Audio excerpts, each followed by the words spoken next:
Hello, everyone. Michael, that's really kind of you. Thank you. Straight up from the off. That's amazing. Hello to you, darling. Hello to AJ. Hello, Amanda. Aixendora. Wow, that's an amazing name. How are you all doing? Let me know where you're all from. Like Michaela, too. Fill the chat box up with where you're from. I do love to see it. I know where you're from, AJ. Doesn't count. Can any of you actually hear me? Say hello if you can.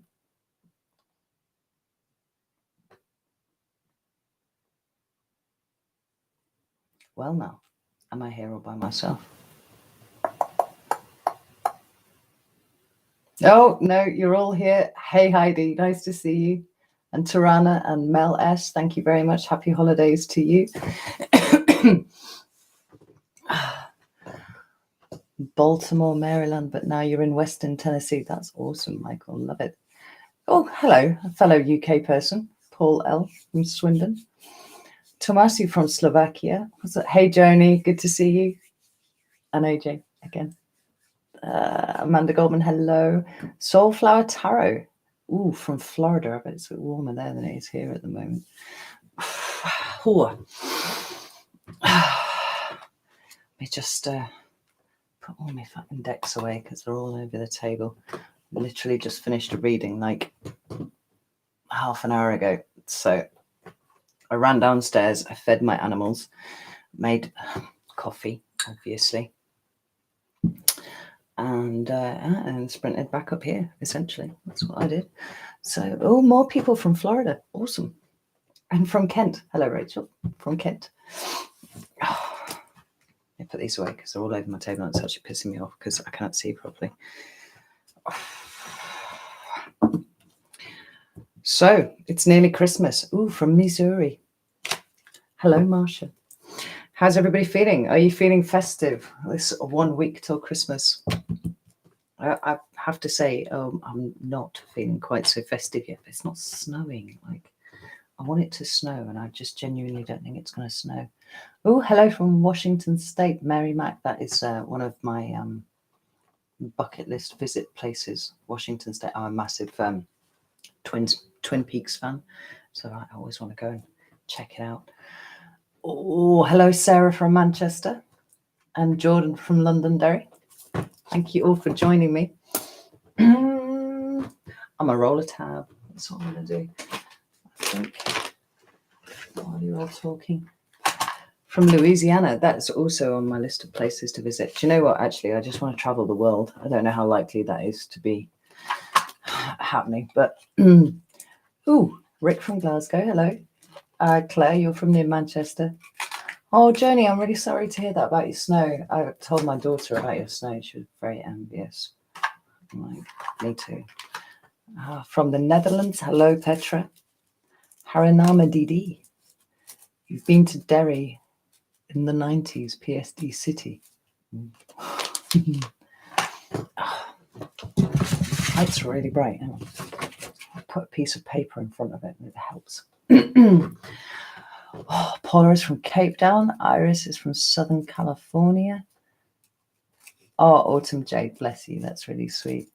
Denise, you were born and raised in Louisiana as well. Awesome. Susanna from South California. Hello, the sun shone. Canada.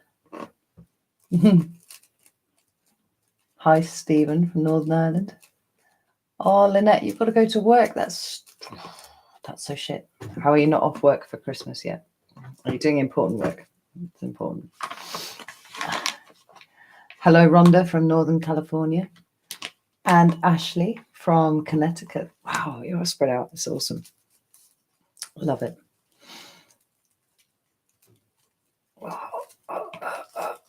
Sorry, I'm rolling my tab. I can't do two things at once. Well, I can, but it was being a little difficult. Oh, more people from Michigan. Hello, Elise. CMC from Rainy, Scotland. Riff Raff Richard, you are very welcome. Thank you. Oh, Heidi, how hot is it in South Africa at the moment? It must be really. Do you celebrate Christmas? I just kind of assumed that you did, but like maybe you don't. I don't know. Oh, Lynette, that is super, super important. Like, I can see why you have to work today. Right? It's important. Oh, let's have a look. Verbena, hello from Colorado. Yeah. Hello, Maga from Slovenia. Sorry, I'm trying to keep up with the chat. It just updates so quickly. Sky, you have me playing while you work. Awesome. I hope I don't distract you too much. I'll try not to do anything too off the wall. Takes your concentration away from what you're doing. Someone has bought themselves the Mildred. It was you, Claire. Mildred Payne Oracle of Black Enchantment cards. They're so beautiful, but it's just like impossible to get them in the UK. You have to import them from the States, and they cost a fucking fortune. And it cost me as much in postage to get that deck as it did to buy it. Right. Oh, hello, Chris from Northern California. Is that what that means? To check. Erica from Bakersfield in California. That's cool. Inner Smile Coach. Ashington, Northumberland. You are not that far away from me at all. That's very, very close. Actually, like super close. Shadow Tarot. Good name. I like that very much. Welcome from Norway. Wildwood. Greetings from Western. That's cool. I mean, all right. Whatever. Oh shit! Like it's gonna be one of those. I think it's just like to keep scrolling back. Heidi, not your favorite holiday. You don't get too traditional. Like, you know, I just get like a fucking massive tree and put it in my living room. It's like it's an excuse to have a tree in my living room. But other than that, we're like, yeah. We actually prefer Halloween as a family, I think. Tasha, hello from Trinidad. Awesome. John from Queens. Earthy Mama V from West of Ireland. Hello to Erica from New York City. I just love hearing where you're all from. It's amazing. Oh, Carrie Lucky Deck. Hello from Dubai. I got your Christmas card. Thank you very, very much. You are an amazing group from all over the world, Denise. You're absolutely right. Oh, Julie from New Zealand. Is it very early in the morning there in New Zealand at the moment? Or is it sort of reasonable time? Oh my goodness. Lebanon, Maryland, Oregon, San Luis Obispo. Have I pronounced that correctly? I've never heard of that place. I know California. That's something. Louisiana again. Atlanta. Hello, Song Kim. Virginia from Virginia. Oh my shit. Oh. All of these fucking things. Hello, Rebecca from Toronto. Merry Christmas to you, Shanred, also. Oh, Heidi, black tree sounds awesome. I did do like a goth Christmas tree one year, and it was just black and silver tinsel and baubles, and it looked pretty mint, actually, I have to say. For some reason, we're going with red and silver. That's what we have, so that's what went on the tree. Because we're talking so much, my tab keeps going out. Oh, Baton Rouge, Louisiana. Miss Blessed to be a Blessing Tarot and Spells. That's cool. It's 10 a.m, Julie. That's not so unreasonable. That's okay. That's good. Linda from Manhattan. Thank you very much. It's nice to see you here this evening. I appreciate you taking the time to drop in. Wait, let's have a look.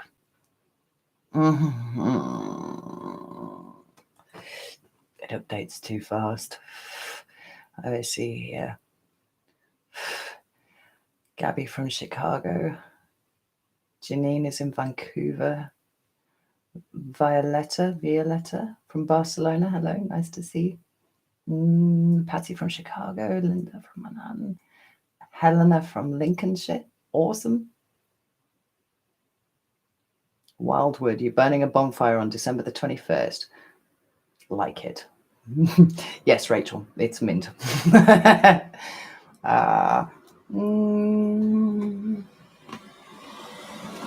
Hello, GT4 Live from Los Angeles. Shit, I dreamt I went to Los Angeles last night. How weird is that? I flew over for the weekend, which is nonsensical because it'd probably take me a weekend to get there. And I went and met Joe Rogan. And I don't think he's even in Los Angeles anymore. He's in Texas. What the fuck was all that about? Completely forgotten about that until just now. Hello, Rowdy Bliss from Wilmington, Delaware. And Danielle from Sydney. Hey, Dion. You're very, very welcome. Like, it's been a hot minute since we did a live stream. Like, October and November were kind of full of them. I don't know how many I did, but I did a few. And then December's just kind of got away from me a little bit. Christmas and, things to do and all that sort of thing. So I thought it would be nice to have just like a little Christmas party. But, yeah, well, I'll mention some other stuff later on. Yeah, GT for Life. I thought he was in, but he wasn't. He was in LA, and I went over to meet him. And he was doing a show in what looked like to be like a really old theatre. And I'd gone over because he'd asked me to go over. And he said I could stay with him. And that was cool. He had a room. I could stay in. And then he left and he forgot about me. And I ended up like clearing the cobwebs in the back of this old theatre somewhere. And I made myself a little bed in there. And then I got up the next morning and I was like, oh, probably should go back to the UK now. And then I woke up. What the fuck was that about? I don't know. Oh, Eileen's from the north of Sweden. That's cool. Bella Love. No, I'm not doing any personal readings. That's not what these live streams are about. I spend my entire life doing personal readings, and I will on occasion pull cards on a live stream, but actually it's fucking exhausting and I don't know when to stop because I've got no boundaries with that sort of thing. So I don't tend to try not to do them on live streams.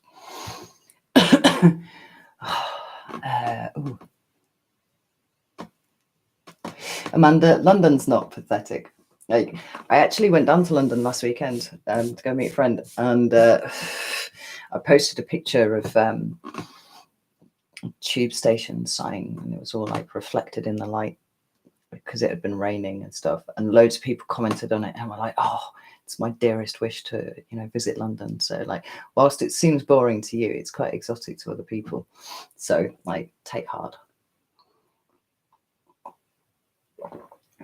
Oh, Stephen, that's really kind of you to say. I'm glad. Like, I've said it before, I'm going to say it again. Like, the reason for me getting on YouTube in the first place was because I felt I had something to give and I wanted to help people, and this seemed like the best way to do it, to reach as many people as possible. And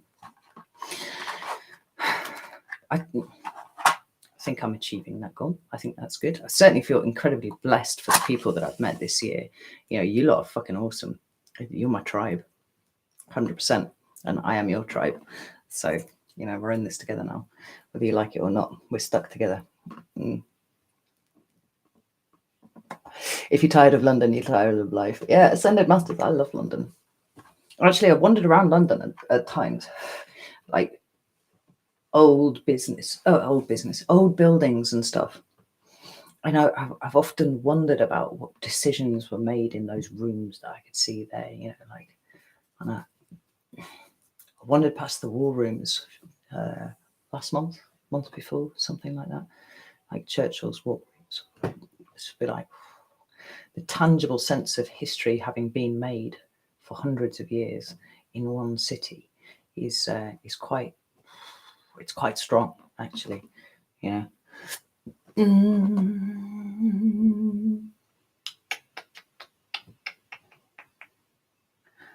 Rowdy Bliss, yeah, you'll smack the like button, please. Thank you for being on point, Rowdy Bliss. I really appreciate that. Oh, who's this? Clover Sky Eyes. Hello. That's an emoji festival there. What we got? Taurus Sun, Sagittarian Moon. Is that? I always get the symbols mixed up. Is that Pisces rising? I think that's Pisces rising. You're going to correct me if I'm wrong anyway, I'm quite sure.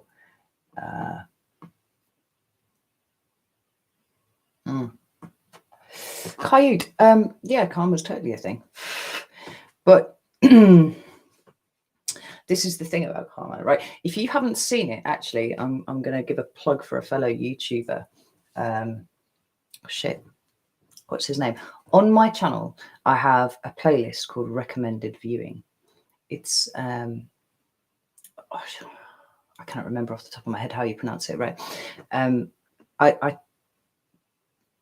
He commented on one of my videos and said he's quite interested in the ideas that I discussed there, and would I have a look at his video, because he thought I would find it quite helpful. And I watched his video and it was fucking awesome, and it was about karma, and it was so good. I messaged him and asked him if it would be all right if I put it in the recommended viewing on my channel, because I thought it summed up so beautifully what my idea of karma was, fleshed out some of it, and he said yes, and that was cool. Total soulmate as well. Like, I knew as soon as I saw his face, I was like, oh my shit, I know him. How weird is that? Yes, so if you're interested in karma, go and watch that video, because it is really, really rather good, and give him a subscribe while you're at it if you feel like it. I'm going to turn that question back on you though, and ask you why it is important that you see someone else suffer, because that's kind of where you're going with that question there. You wonder if there's such a thing as karma and whether they'll get what's coming. Like, you should be concentrating on your healing. You should be concentrating on looking for the lesson that interaction was showing you in some way or another. And once you have done that, you will release the need to see someone else get smacked with a big fucking karmic hand from the universe, because it's not really that good for you to be kind of sitting and waiting and hoping that happens, right? Because it scatters your energy, and your energy should be here first and foremost. And if it's not, because you're kind of hoping that somebody's getting what's coming to them, then you're not giving yourself the full attention that you deserve. No one unscripted. Thank you, Tasha. That's it. Yeah, he's got a different name on Twitter, which I can't pronounce off the top of my head.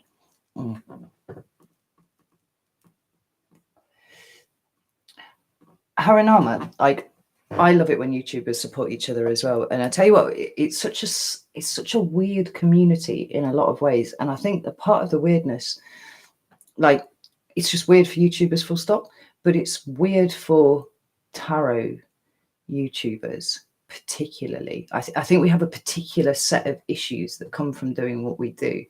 And interestingly enough, I made contact entirely accidentally with another YouTuber.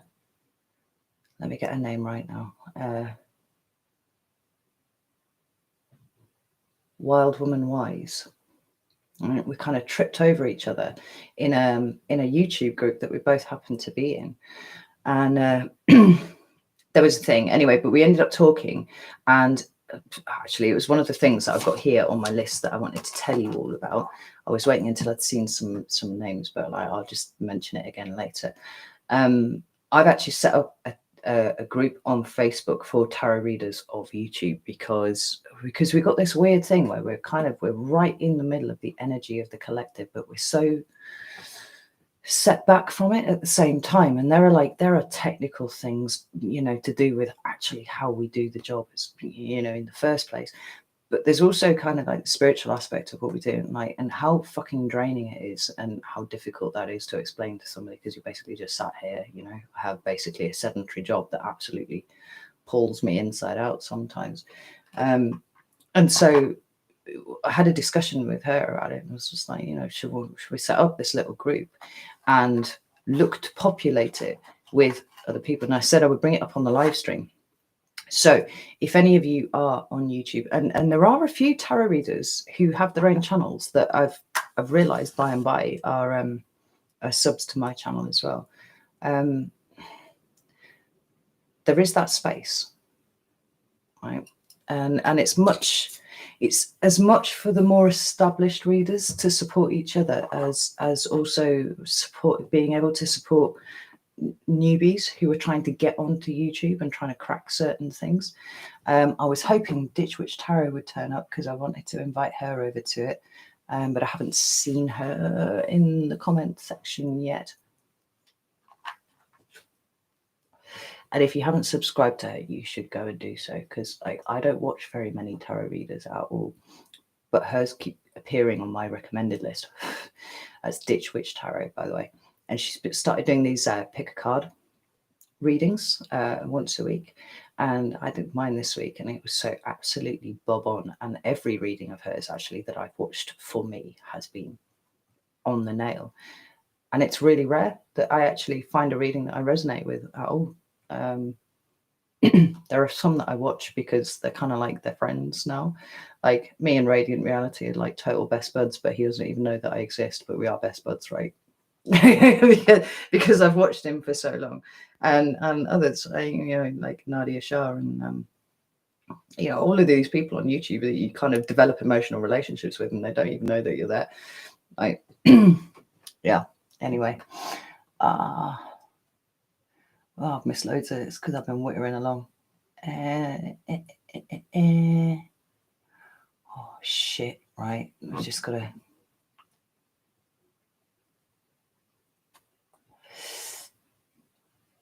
Karma is forgiveness.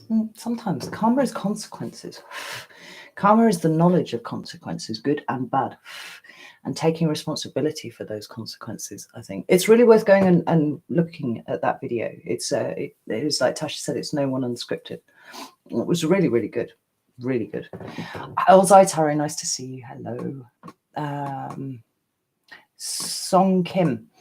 What are my thoughts on crystals? I love crystals, but it's not something that I've ever really got into that much. I have friends who are really, really into crystals. In fact, I've got a friend. She actually comes to the gym. I teach, and she oh shit, she's bang into her crystals. She's on Instagram as Soulful Healing. Look at this that I bought of her the other day. Look at this, absolutely stunning. I forget entirely what rock it is, but it's absolutely beautiful. And when you put a candle in it, it all lights up here. And she advertised it on her social media, and I messaged her, and I was like, I want that. And she brought it to the gym for me, so it was cool.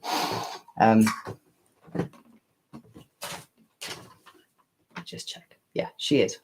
She's on Instagram as Soulful Healing. I don't know if you can see that there. So if you like your crystals, go and check out what she's got, because she's very particular about making sure that she's got good ones. Now, aside from that, I struggle a little bit. I did mention, I think on the last live stream or maybe one before, that I was after some fucking Moldavite because I was told that it would absolutely like blow my boots off, and I'm all about that. And somebody did message me with a recommendation for a couple of shops, which I think were around Glastonbury somewhere, I think. But I'd have to go back through my emails to find it. I haven't had a chance to go and have a look at the shop yet, which is probably just as well, because I blow an absolute fortune on crystals, which is, fun, but expensive.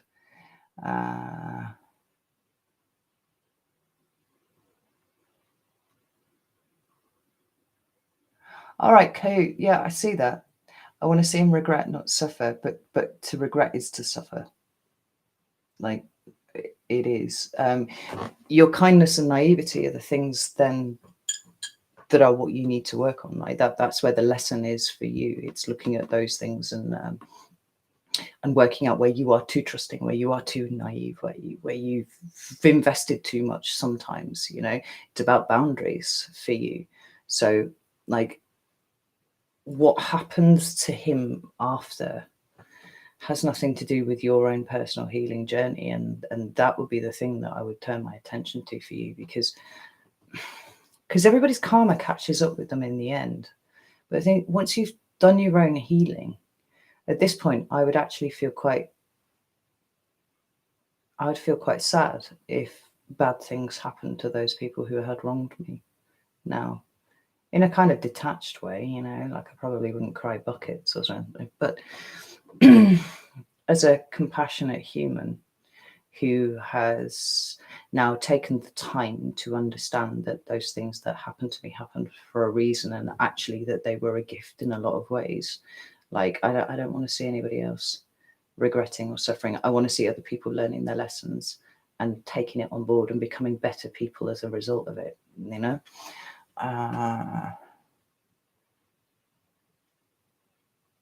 Wildwood, that's a really good lesson there.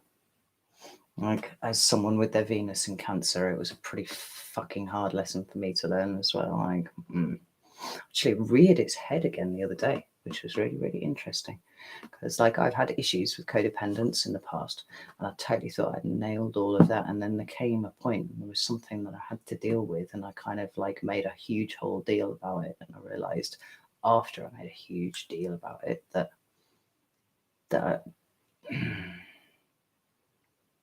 yeah, I'd done all sorts of mental gymnastics to cover the fact that there was a codependency issue there.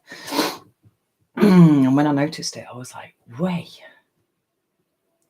And then I sorted it, which was good. Exandoria, you are very welcome. How is that? Exandora, there you go. You are very welcome for the space. Hello, Justin from Los Angeles. Again, I'm just going to say I had a dream about Los Angeles last night. How about that? How do you find the Justin? Kai, it's never bad luck. It's never bad luck.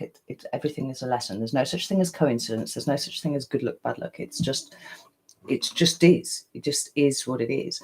And there are some lessons that you learn really, really fast. And there are some lessons that actually require years and years of suffering before you kind of realize that you have to take yourself out of that situation and rebuild yourself. You know, I've spoken at length before about that particular situation, and you know, I went from one emotionally abusive relationship to another, but it was differently emotionally abusive, so I didn't recognize it for what it was, you know, and I stuck in both of those for far longer than I'm comfortable admitting now, because it didn't occur to me to do anything any differently. But I think the longer that you are stuck in something, right, the longer that persists, the more profound the lesson when you learn it. I mean, nothing is wasted. Nothing. It's all experience, and that's what you're here for, to experience things and to learn things. And if you choose to learn things the hard way around, then you make sure that you never repeat that particular lesson again, I guess. Yeah, Melly, that's absolutely right. Yeah. Sorry for everybody else. It's Melly said, when you want revenge, you're expressing that you want yourself to be taken care of. If you just take care of yourself, then you can release the other person to them getting what they're earning. Yeah, like, honestly, like, what happens to anybody else is not our concern. Actually, it isn't our concern. And if we've removed ourselves from a situation that was toxic and abusive, or you know, whatever it was, one of the hardest things to do is to try and work around how you allowed yourself to be in that place for such a long time, right? And kind of a lot of the time it's accepting that the closure that you want isn't coming, because the closure that you want is somebody coming to you and explaining why they treated you so badly, or you know, seeing them get some big karmic slap from the universe, and you can go, yes, I feel, you know, mollified by that in some sort of way. But actually, it's just releasing and moving on is the hardest thing. Sometimes the closure doesn't come. Sometimes you don't get what you need, and accepting that is a thing. Oh, bless you, Kai. That's really sweet. Like, I can't see auras I do know people who can see auras. That's cool. I do try and kick out positive energy. Oh, it's not really an effort. Like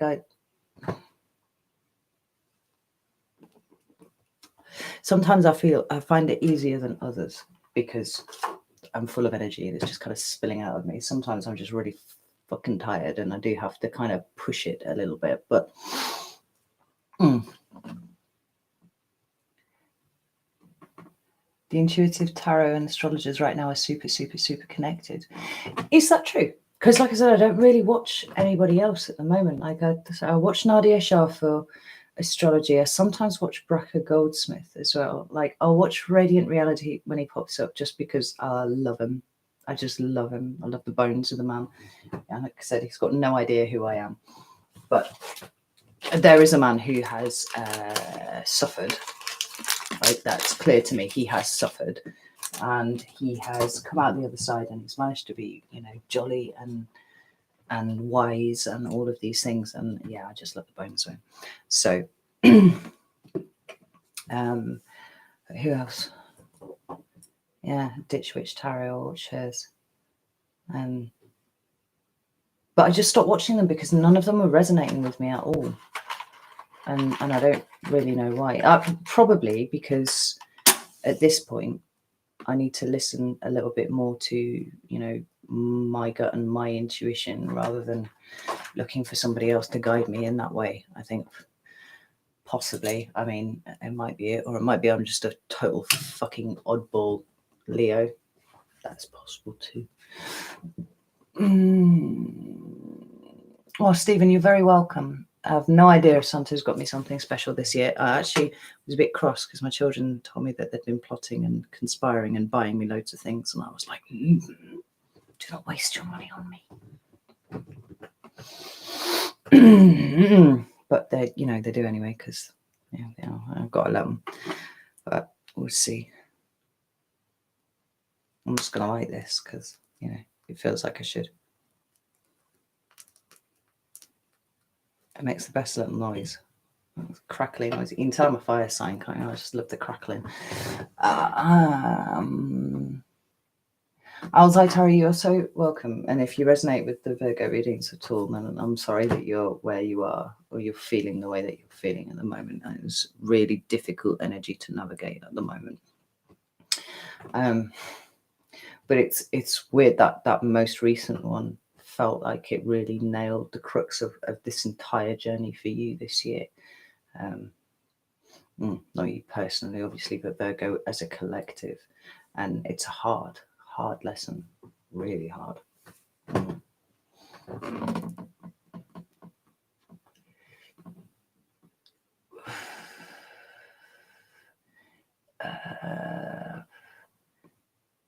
Oh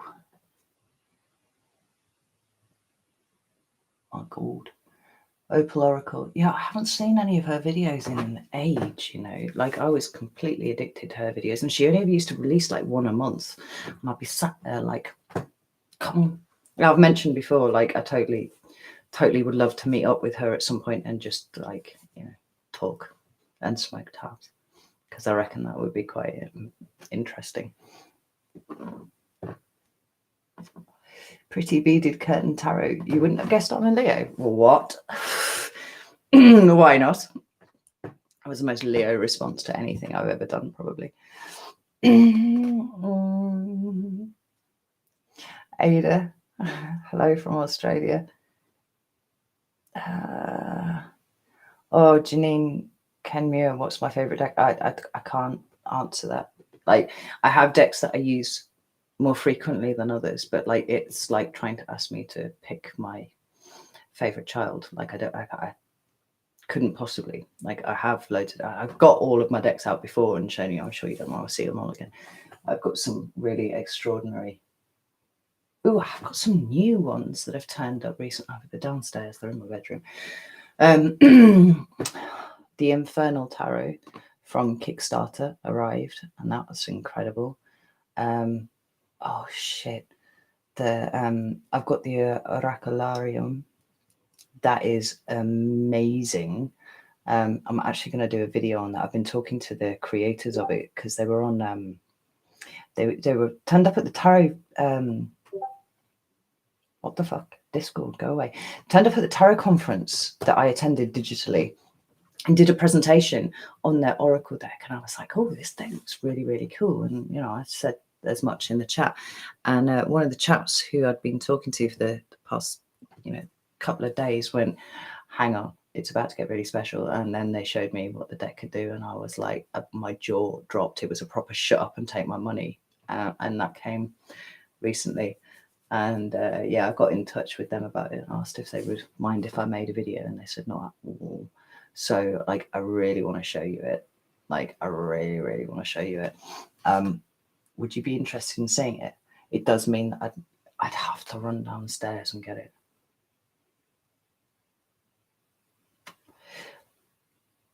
John, I don't know why Leos are misunderstood, but they are. You want to see it? Like, it's so fucking special, right? I'll be 2 minutes, right? I'm going to come up with an armful of fucking tarot decks, right? I'll run, I'll break my fucking neck. I've got my new rocks on. Look, I'll fucking break my neck if I run. I will be very swift though.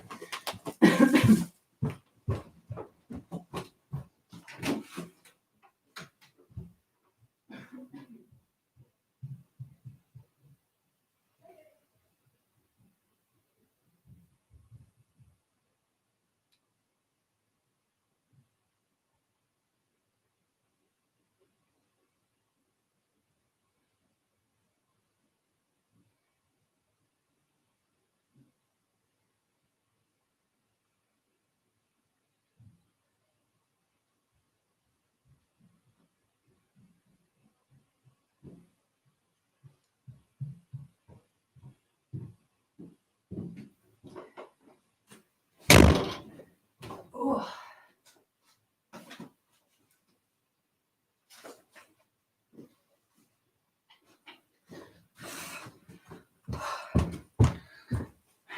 Right, I'm back. Look at all these decks, man. I actually promised myself recently that I was going to stop buying so many decks because fuck, I buy so many decks. Basically bankrupt myself. But then all these beautiful decks keep appearing and I'm like, oh. So I just catch up with everything. Ooh. Trisha Newell from 1986. Babina, I haven't come across that one. I've got some proper banging decks here, right? So, do you want to start with the Oraculorium? Because I've got others to show you as well.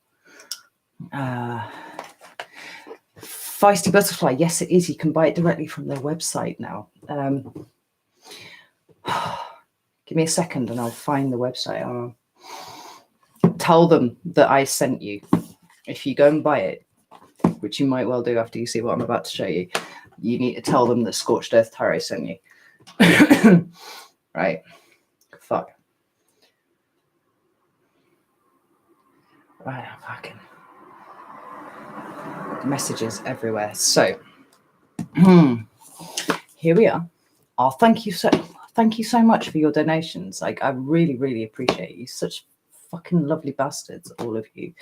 Like, as an English person, that's like one of the highest compliments that you can give someone, for them to be a fucking lovely bastard. So, you know, it's said with emotion. Please know that it is not an insult. So, here is the Oraculorium, right? Triangular box. I love this, right? It says, I am not omniscient, but I know a lot, right? That I was like, ooh, that's me, that is. I'm not omniscient, but I know a lot.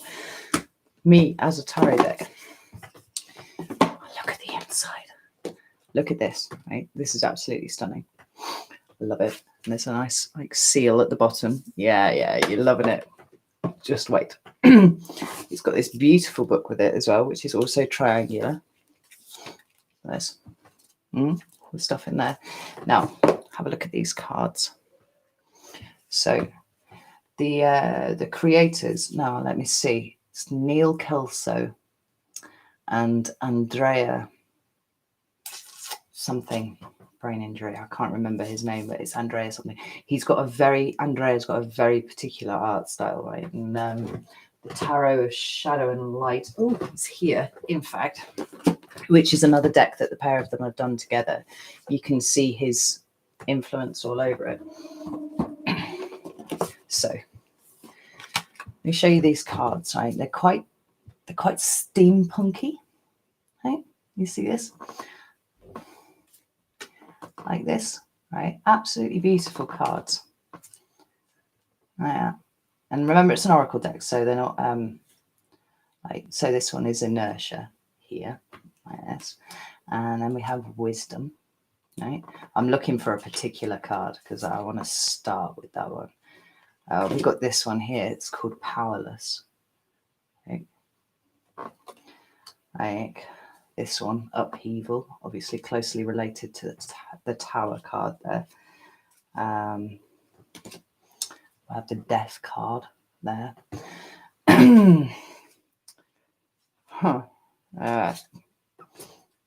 Hate. Right. Now let me find you a particular card because I want to show you something extraordinary. Well, I need to bring something up here as well. So, yes, this one. Let's start with this one. So, this is going to take a little bit of angling. So bear with me. I'll do my best. Yeah. So, yes. Oh, I have to hang on. Might have to turn the brightness on my phone down a little bit. Not too much though.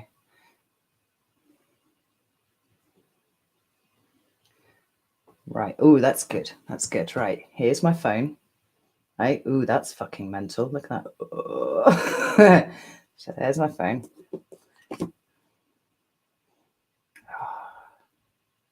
Hang on here.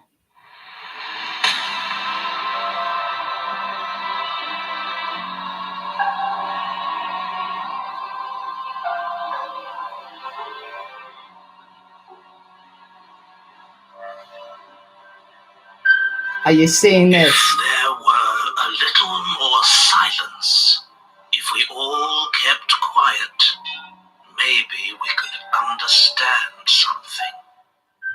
Shut up and take my fucking money. That was what I did at the tarot conference, right? We'll find you a different one. Like, honestly, when it's the reason that I got in touch with the creators is because I've got a Huawei like P40 Pro and it doesn't play with Google at all, right? Hates Google. So anything that requires Google Play services to run doesn't work on my phone unless I install an APK. So I got in touch with them and I went, is there any chance that you're going to release an APK? Because I can't look at it. And they got back in touch and they said, oh, no, sorry, we've just got the Apple Store and the Android version. And I was like, oh, shit, okay, well, never mind, that's fine. And and then they messaged me the next day and they went, just for you, we've been on to our developer and they've sorted it out for you. They've made one. And I was like, oh my God, that's amazing. And like, it took me and Andrea like messaging each other, like I think he sent 3 different versions through and it was the third one that actually worked. And I sat on my sofa downstairs with my jaw open, going through all of the cards, just in complete silence. And I have to tell Andrea Aste, thank you. I have to tell you, like, it was emotional. And I was like, how the fuck am I getting this wave of emotion off this? Like, it's an amazing blend of technologies. You know, it's kind of like tarot brought into into the age of Aquarius, maybe. Let's find yet another one. I'll try and get this set up so you can see. I'm trying not to wobble it around too much, but there we go. That might be the way to do it. So there.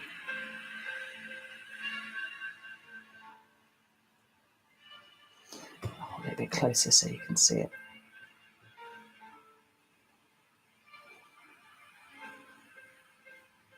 What the caterpillar calls the end, the rest of the world calls a butterfly.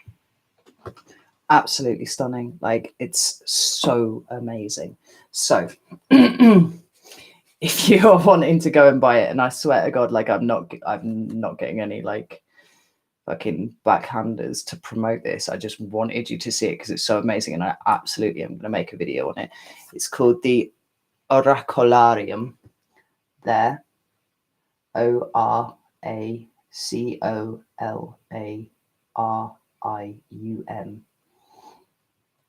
Please do tell them that I sent you, though, because like I want them to know that I'm sharing their fucking goodness with everyone. It's absolutely amazing. Yeah.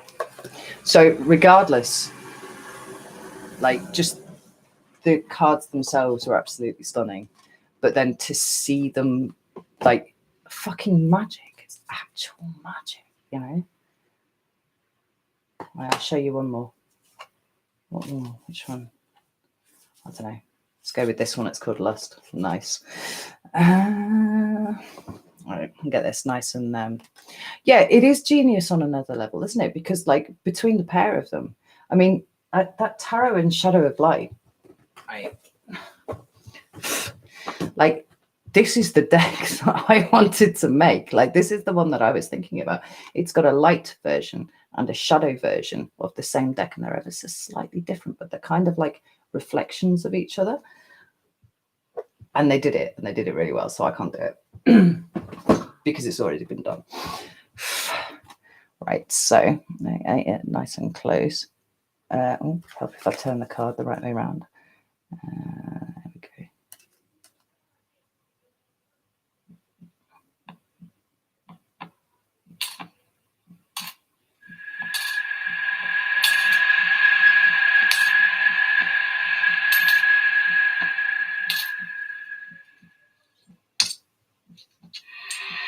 Do not be ashamed that you want so much. Yet at the same time, do not fool yourself into thinking that what you want today will be enough tomorrow.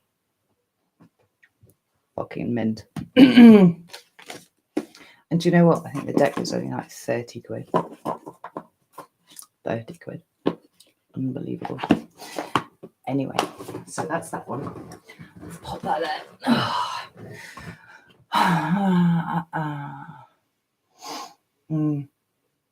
Yeah. Oh, amazing. Somebody just already ordered it. ETG crew. That's awesome. Like, it is honestly like proper jaw-dropping stuff. And that first, the very first one, which is called The Void, I think. Like, I did actually want to cry when I saw that one. It was just the most insanely beautiful thing I had ever seen. And I was just like, oh. And it came out of the hearts of two men. Like, aren't humans amazing? I think they're amazing. Oh,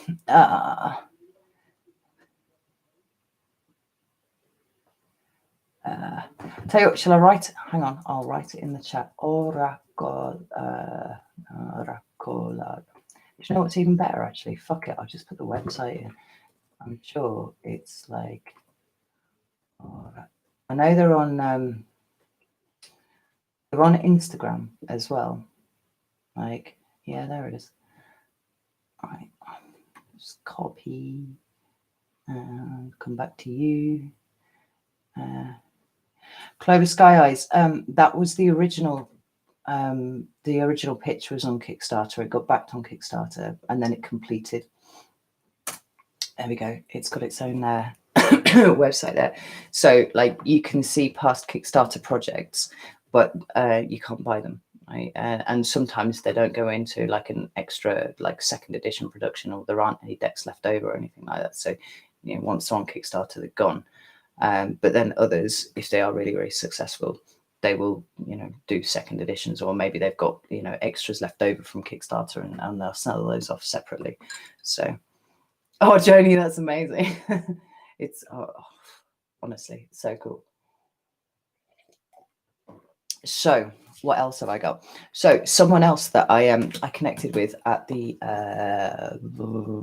Tarot conference was a woman called Janine Worthington, who did the In Between Tarot. Don't know if any of you have come across this before. So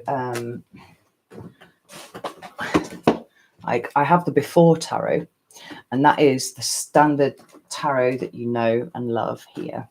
It's what happened in the moment before, right? Like split second before we got to here, what happened here, right?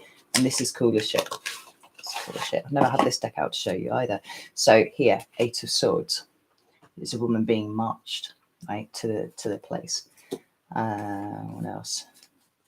Oh, here's another one. 2 of Swords. Here's the woman putting her own blindfold on. There, right?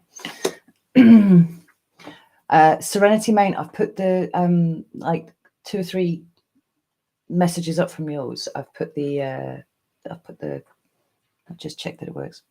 Click the link. Yeah, I've put the link to their website on. You can buy it from there. What else have we got? There's good ones to show you. Well, yeah, moment before the tower gets hit, and people just hanging out there in the tower, you know, it all being all complete and stuff. Rowdy Bliss, right? Yeah. So there's the before tarot and there's the after tarot. I just wanted to show you a couple of these so you kind of get the idea of what I was talking about, right? It's not showing. YouTube doesn't let you attach links. Is it not just there in the chat? I can see it. Fuck. Right, let me put it in here. I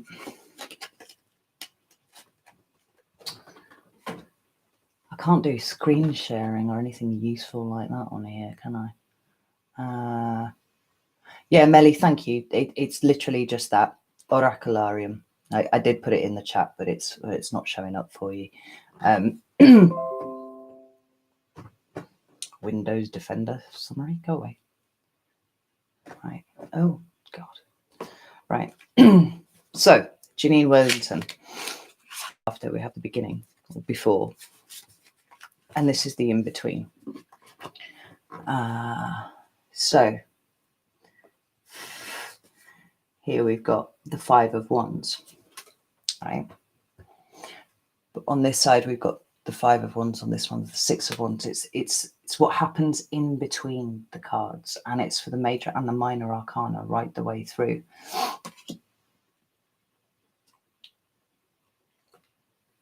You know, it's the transition between the cards. It's a really, really clever concept. And I actually I connected with her. We were talking on LinkedIn for a little bit, and then I was like, do you want to just do a Zoom call or something? And we sat and chatted for a couple of hours.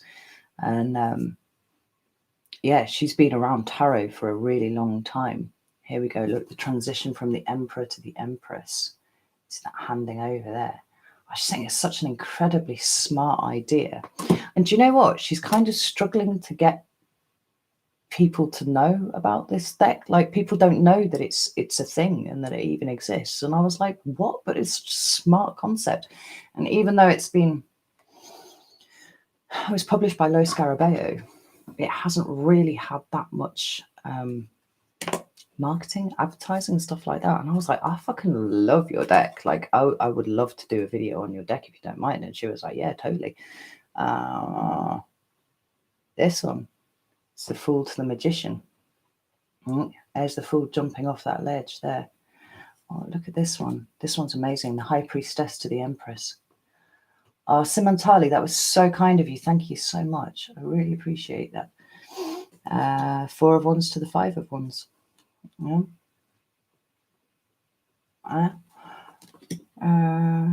Magician to the High Priestess. Look at that. Yeah. So that's the in-between tarot. And if you like the concept, and I really did like the concept, and it's been executed really, really well, then I would get yourself a copy of this. The only thing I would say is don't make the mistake of what I did, because I got this one. And actually the book that goes with it, we're not talking about a little tiny, like, little white, you know, the little white book that comes with the decks. Janine has created an incredible book that goes with like the bigger edition. And I wish I'd realized, because I would have got that. I'm actually going to go and buy it at some point. I just haven't got around to it yet. Get that one instead, because because apparently the book is absolute gold, and I've heard that from a lot of people now as well, not from Janine. I heard it from other people whose opinion about these things I trust. So that's the In-Between Tarot. Yeah, Roddy, I think it probably is quite challenging at first, but I think it's like any deck. Like I remember years ago, I saw a deck. What was it? It was called the Orbital or something like that, and there were pictures. It was just pictures of spheres on the deck, and I was like, how the fuck can anybody take a reading off of that? Like now, I think I probably could. Because it's just kind of settling into the style of the deck. You have to work with it a little bit to get to know it, but ultimately, I think it would be a thing. John, no, it's not difficult reading newer decks, but you do have to learn their language, right? Because the symbolism is the tarot, right? What I liked about having other decks. Because I literally just worked with this one for years and years and years, was seeing how they took themes and brought different symbols to it or interpreted it differently, and that would send you off in an entirely different direction, and get more intuitive hits from a different way that you would have got it from a different deck. So whilst the symbols are usually broadly the same across decks, interpreted slightly differently, but broadly the same, they've all got their own vocabulary, and it's learning that deck's vocabulary and how it talks to you. Like there are particular decks that I will only use for relationship stuff, or only use that. There are others that kind of lean towards shadow work and they prefer to be used for that, but ultimately you can use one deck for all of those things. There are very few decks that I've bought that I just haven't connected with at all. Very few. I'm struggling to think of one off the top of my head.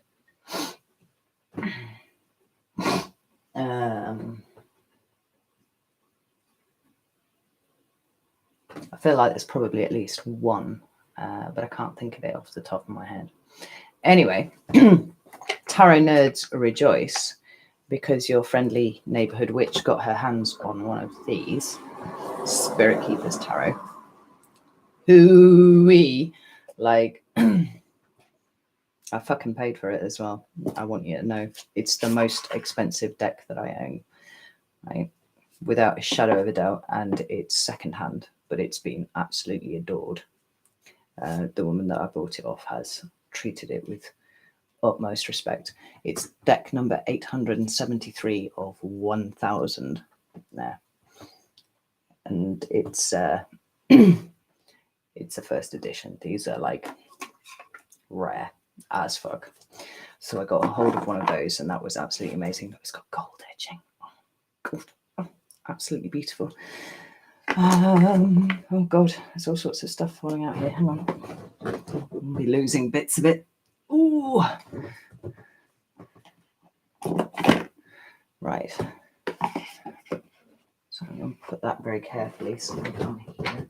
There we go. But these are two of the others that I got off Kickstarter. Now, this one here, I actually mentioned on live stream. It is the Oak, Ash and Thorn. And after I spoke about this one, and it was just completely off the cuff, somebody asked me, obviously, about tarot cards. And I said, I just back to load on Kickstarter, one of which was Oak, Ash and Thorn.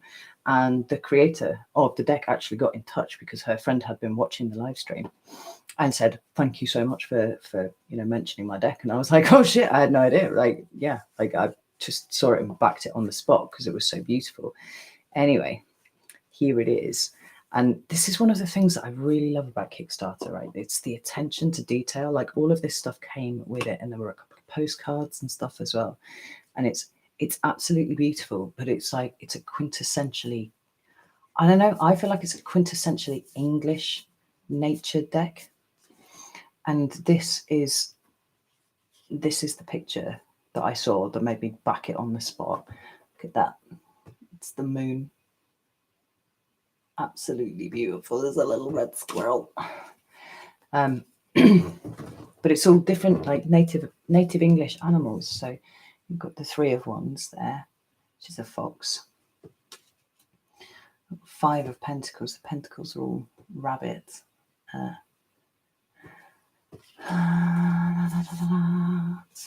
have a look. Find you some other ones to look at. Oh, look at this 7 of Swords. I fucking love that. I do love a good corvid. You know what I'm like. Love my corvids. And 6 of Swords. Look at that. Oh, it's just so gorgeous. Let me find some of the major arcana for you to look at. Oh, but look at that 7 of Pentacles as well. Like, it's very English, I think. It's absolutely stunning. I'm so in love with it. And I want to do a video on this one as well. So we have the Emperor there, who is a stag. It's very fitting, I think. Let's try and find the major arcana. Hang on. Got these all out of order. There's the High Priestess there. And the 2 of Swords. Like, how pretty is this? You want to come around and hang out and see all of my decks? Like, totally. Like, I would love that as well. I got them all out one day. No, I was tidying up the turret, and I was just like, and I got every single deck that I owned, and I put them out on the carpet, and they was just like took up half of the library. And my daughter walked in and went, "Whoa, you've got a lot of decks." And I was like, "Shh, I know, I love them." It's a Judgment card there. Oh, look at this Temperance card. Look at it. It's so beautiful. So beautiful. And this is the Chariot. It's a magpie with a snail on its head. Right. So cool. And yeah, oh yeah, look at the Wheel of Fortune. It's the spider web. Like, I love decks like this where you just kind of trip over them on Kickstarter and you're just like, holy shit. Like, as somebody who is not particularly artistic herself, like, I really love seeing other people expressing their creativity and creating these most exquisite and beautiful things. And, you know, like, one of the reasons why I wanted to start doing deck walkthroughs, and why I did start doing deck walkthroughs on the channel, was because I've got these extraordinary decks, and like, they're so beautiful. They elicit such a response in me, like, because I just cry in the face of beauty. I'm just like, oh God, just so beautiful.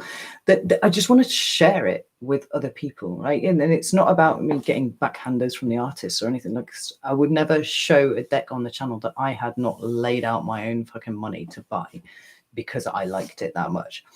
It's my way of kind of giving back to the creators, because they have given me these incredible, beautiful tools to be able to do my job. And like, yes, I could do it with this deck. I could do it with like 6 of exactly the same deck. But it wouldn't touch me in the same way, you know? And just as I like to see YouTubers all supporting each other, like, I like to see everybody supporting each other. And you know, Amazon's a bit fucking dry, really, isn't it? When you've got something like this that you could get that's literally straight from the hands of the creator. Anyway, this is the Infernal Tarot. Like, I just want to say, it's fucking lovely. There were all sorts of things came with this as well. I got an extra picture of one of the decks. Get this one out. They did like I think it was called like a sun and a moon version. I think. I have to show you something else. And I got them both because why wouldn't you, really? Yeah. And it comes with this amazing little book here, and I completely forgot about this. I was looking through the book when it came. Bear with me, I'll find it. And then I got to the end and I was like, oh, shit. It's got all the backers in the back of the book. And somewhere there, you should see, where the fuck is it? There. Carrie, Scorched Earth Tarot. There we go. That's the backer in the back. And I was like, oh, that's exciting. Anyway. Now, there's a story behind this deck. Actually, let me have a look in the book, see if I can remember it. This person came across. Let me see if I can find that, because I cannot remember. Right, I'll read you this, because this explains the thing, because I cannot remember it off the top of my head. I've got a brain injury, right? So, as many of you probably know, the Dictionnaire Infernal was the first known encyclopedia of witchcraft, demonology, and folklore. Obviously, it's already got my attention. There's a good chance that you know of its existence due to the famous artworks incorporated into the 6th edition of the book in 1863. 69 of these etchings subsequently appeared in S.L. MacGregor Mother's edition of the Lesser Key of Solomon. As a result, that's what most people focus on. There's so much more to the original book than those 69 images. When I embarked on this project, I was unsure as to whether I would create a full deck using the illustrations held within the book. It was a daunting task. Over 500 tiny illustrations had to be scanned, resized, cleaned, and catalogued. Card templates had to be designed that would best show off these historic images to a modern audience. Countless hours were spent researching, prepping, designing, and redesigning, all without knowing whether anybody else would find the end result as interesting as I did. Well, the answer was yes, I absolutely did. Because, like, it's incredible. Let's get it out. Look at the design on the front. Yes. It's really pretty. So, one of my hairs stuck in the deck there. Honestly, my hair gets everywhere. So it's got matte silver edging, which is really, really nice. And I've only seen on one other deck that I've got, but it's like it's pretty gorgeous. Actually, I have to say, it's got designs on the back, but it's so oldie worldy. Look at this. It's a magician and the high priestess and the empress and the emperor. I realize this is not like, it's not going to be everybody's cup of tea, but I fucking love it. And I have to tell you, like, cardstock, just from a tarot nerd point of view, the cardstock is really nice, because sometimes like you get decks and they make the cardstock really, really thick, and you think that that would be really, really good, but actually when it comes to shuffling them, then it's a fucking nightmare. There is one deck on my table that is like that, but I'm not going to mention what it is. And then there are others where they just slide and they're just a pleasure to hold, and this is one of them. And when I got it out and I was just like, oh my god, that feels so nice in the hand, so nice. And you can't, well, you can put a price on that, but like from a professional tarot reader's point of view, like, it's really, really nice. It feels really good. So yeah, I'm pretty happy about that. Anyway, that one's that. Let's have a look. Yeah, Jennifer, it's way too hard to shuffle when they're too thick.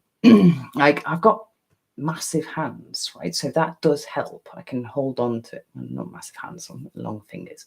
I can hold on to big decks, but when the cardstock is really thick, you just can't get that flicking motion that you like to get that I like to get when I'm doing cards. So it makes them a bit difficult, but those are they're matted, and they're just really, really nice. Works really, really well. And then the other one that I've got is the 2nd edition of the Lost Forest,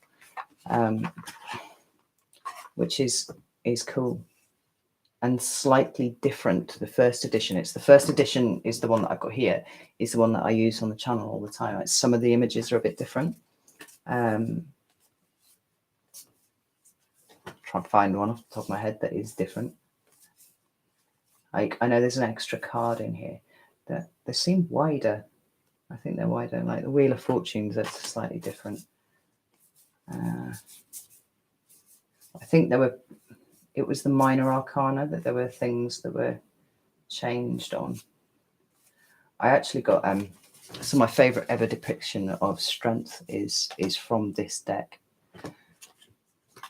It's that one there, that whole facing down cosmological forces version of strength.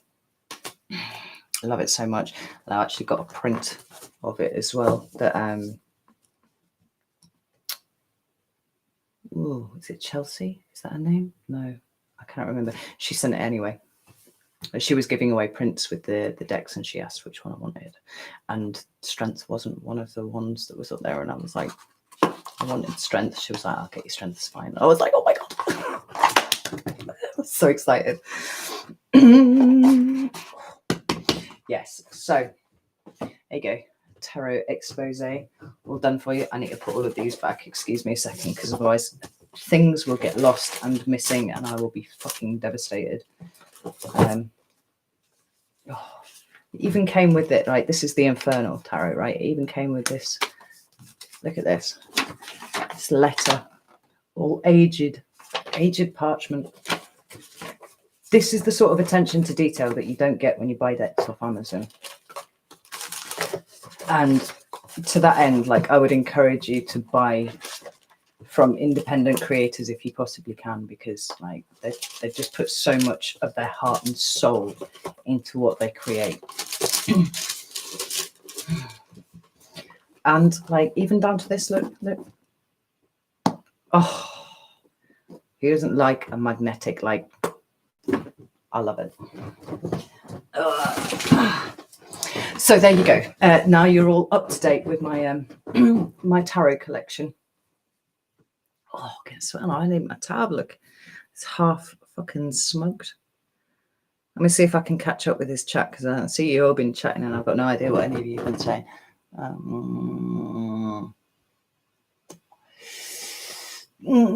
It was a sexy box, wasn't it? Skulls, Witches, Demon Ditches. I like you used it. It's very, very cool. I told you before, like, that's how I came across Ditch Witch Tarot. Like, I came across her on Instagram and I saw her username and I was like, fuck, that's an excellent username. I wish I thought of that, because I would totally use that. Yeah. And yeah. So I knew her from Instagram and then she moved over onto YouTube. Oh, it's a cool thing.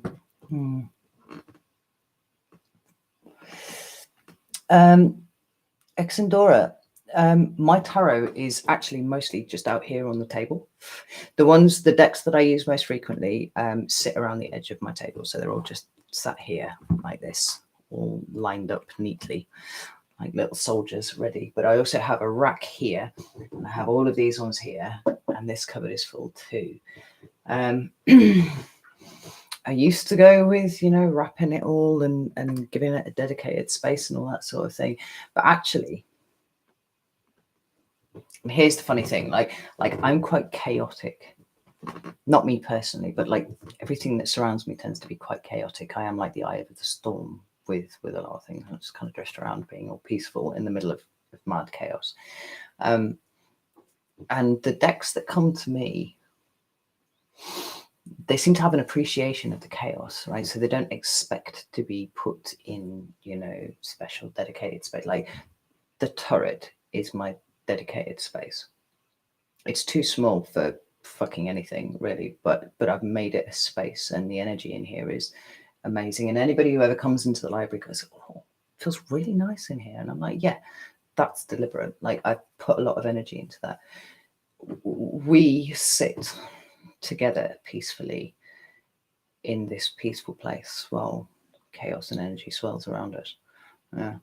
I do sometimes sleep with decks under my pillow, newer ones. But I only tend to really do that if I'm having trouble connecting with them straight off. I'll just put them under my pillow and I'll sleep with them. And then usually within a day or two, we've kind of found the language thing.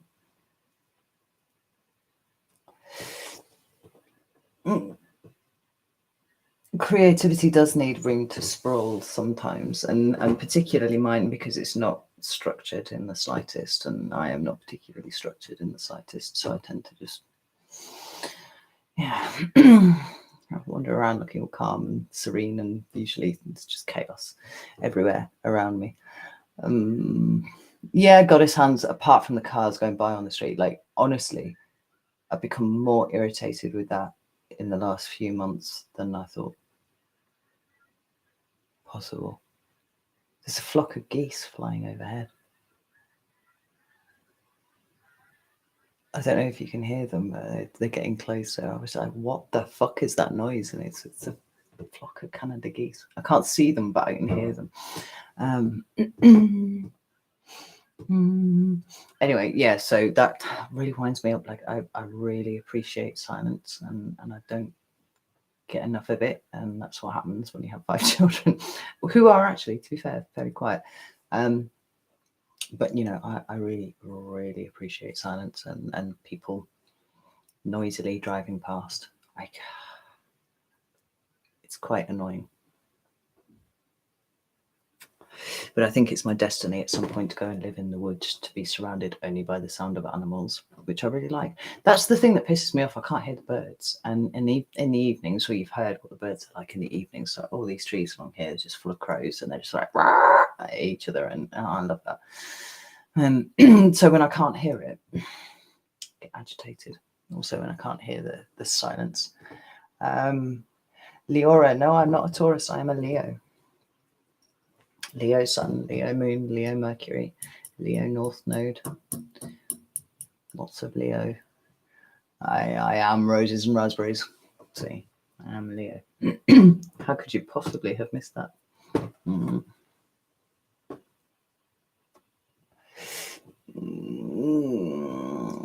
I am a kindred introvert, so absolutely. It's not that I don't like people, because I do like people, but I do find them, I find it quite draining, and I guess that's the lament of the empath, really. Just being around people is a draining experience, and even if you like those people, it's still draining. Like, I'm lucky with my children, can kind of move in and out of my... I tried to explain it once. About 10, 12 years ago to someone. It's like, I have this bubble around me, and I need that to be quiet inside the bubble. But my kids, with their bubbles, can kind of move in and out of my bubble, and it actually doesn't bother me in the slightest. Like, I barely notice it. That's fine. It doesn't ripple too much. But other people come along, and some of them have really fucking enormous bubbles, and I can start feeling rocked before they've got within 50 feet of me, and I'm like, ugh. And then other people, you know, insist on getting really close inside your bubble and being up in your face energetically. And it's like, please back away. I cannot. So, yeah. The Lament of the Empaths is a great name for a tarot deck. Yeah, I copyright that. Right. I mean, it's true though. Like, I'm sure many of you are also empaths, and I'm sure many of you can you know, relate strongly.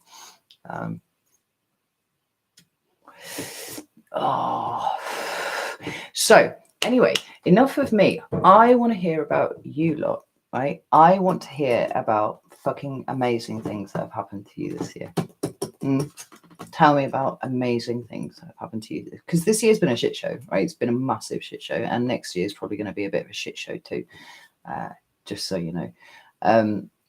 But I think that we should celebrate our successes en masse. So hit me up with some things, like tell me what you've been doing that you are proud of, or that you know you want to mention. You finished your PhD. Holy shit. Right, can we get a round of applause for Jennifer O'Neill, please, because that is massive. What's your PhD in? Tell us, give us details. You must be so fucking relieved. I can't imagine trying to do a PhD this year. Like, and I did briefly consider it while I was doing my master's. I was like, oh, should I just do a PhD? I would really like to do a PhD, actually. I would like to be a doctor. Dr. Scorched Earth would be like mint. But in the end, I decided that I had to do other things. Adult learning and development. Cool. Well done. Congratulations. Like, coffee lover, you passed your board exams. Amazing. That's awesome. Congratulations to you too. Matthew Shelton, you went to see a shaman this year. Did wax healing and everything. That's cool. That's really, really cool. What else have we got? Journey, huge growth year for you. Yeah, absolutely. I'm watching. I'm seeing it happen. It's good stuff. Catherine Turing, you're back in grad school. Awesome. What are you studying? Yvette, it's been a hard year to be a teacher. I don't know if you're in the UK or the US or what, but like it's been pretty ropey for the teachers in the UK this year. I haven't really envied them what they've been doing. Roses and raspberries. What is happening at Uluru on the 21st? Do tell, because I'm intrigued. I'm assuming that's 21st of December at 9:02 Australian time. I know you've got like 50 time zones in Australia, so you'll have to help us out a little bit with that. How do I deal with the stigma of being a tarot reader? I fucking own it, is the honest answer. I was quite afraid of coming out as a tarot reader at one point, and that was one of the reasons why Ditch Witch Tarot was so awesome, because she was very supportive. And also Heidi.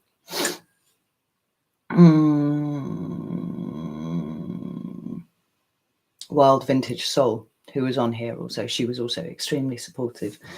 In fact, trying to get Heidi to get onto YouTube because she wants to, but she's fighting it, which she needs to get it done.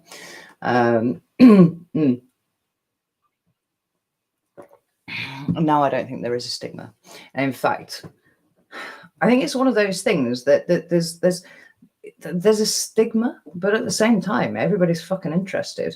You know, even those people who claim to have no interest in tarot whatsoever, and they don't believe it's a thing, and how could it possibly be a thing? As soon as they see your deck of cards, they're like, oh, you know, and I'm like, yeah, okay. So actually, broadly, now that I'm kind of out of the broom closet, if you will, I haven't experienced any stigma at all. Most people are they're just kind of interested, to be honest. And I think we're going to see more of this as we move into, Saturn moves into Aquarius. I think we're about to see the dawning of a new age where things of a spiritual nature are going to be taken a lot more fucking seriously than they are now. And, like, I've done a lot of personal readings this year, and I've sat down at the computer and I've started up the Zoom meeting, and the first words out of the person's mouth have been, you changed my fucking life and you've got no idea. And I was like, whoa. And it's happened so many times now. I'm like, how can you deny the importance of the work that you're doing when that is the response that you're getting from people? It's important stuff. And I think increasingly people are going to be able to see how important that is. I wouldn't be here doing this if I didn't think it was important. And so if anybody tried to come at me with something even like it's slightly stigma-ish, I'd just tell them to fucking shove it, because I'm doing important things, And the people that I'm meeting are so important too. And do you know what? As a tarot reader, some of what really breaks my heart is meeting people who have such incredible power and presence and are completely oblivious to it. They have no idea. And they have no idea what they could possibly achieve ever. And they come to me because they're kind of feeling slightly mixed up. And I'm like, oh, you've got such incredible things there. You've got such incredible skills and capabilities, and you have no idea of it, and I sit there and I am often humbled to be in the presence of these people. And they just need to, to let themselves own it, Empowerment's really important to me. And the empowerment of others is really important to me. And so,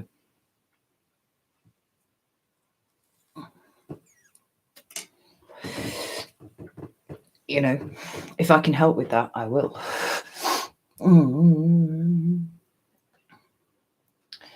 Oh, Devin, what do I hope for in 2021?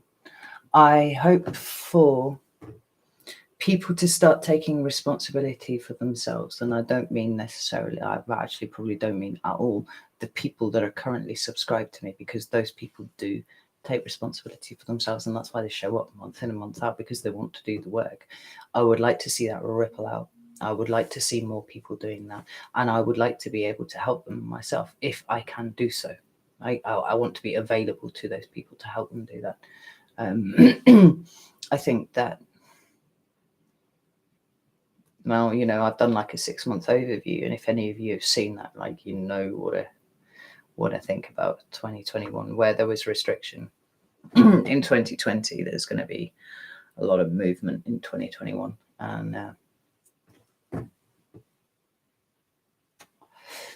I would like to see people standing up and taking responsibility for themselves, but also really understanding what they contribute to the collective. And I don't mean in, you know, fucking communist terms or anything like that. I mean like spiritual collective.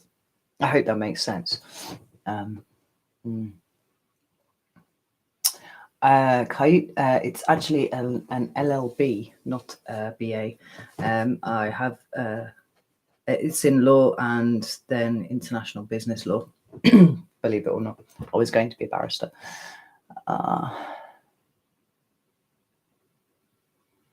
Yeah, Catherine, that's often the case with people. It's the parts of you that get shoved into the shadow because of your family. But then, you know, you get to a point where it's your responsibility to pull it out. And, you know, there's a great deal of liberation and empowerment in that, taking that on for yourself, for sure. Fairy, what's here? Anyone had any experience of what? Oh, Michael Norfolk, that's really kind of you. Like, I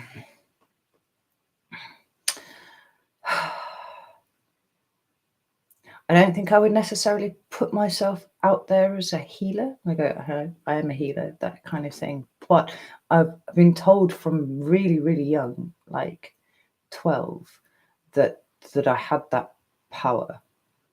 And actually, like, between you and I brought my cat back from the dead once, right? Like, he was just like almost dead, not quite, but you know, in 40 minutes, I managed to fix him enough that he just got up and kind of,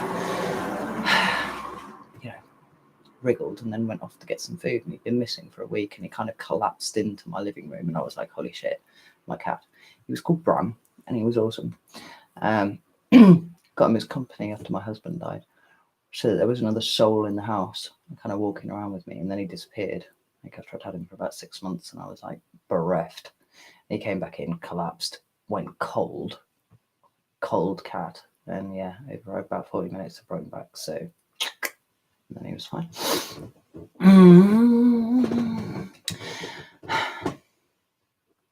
So I hope that what I think what I do is maybe hold space for people to heal themselves, show people that it is possible for them to heal themselves.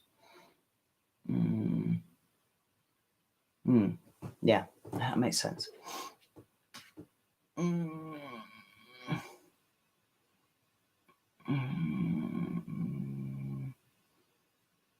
Love does heal.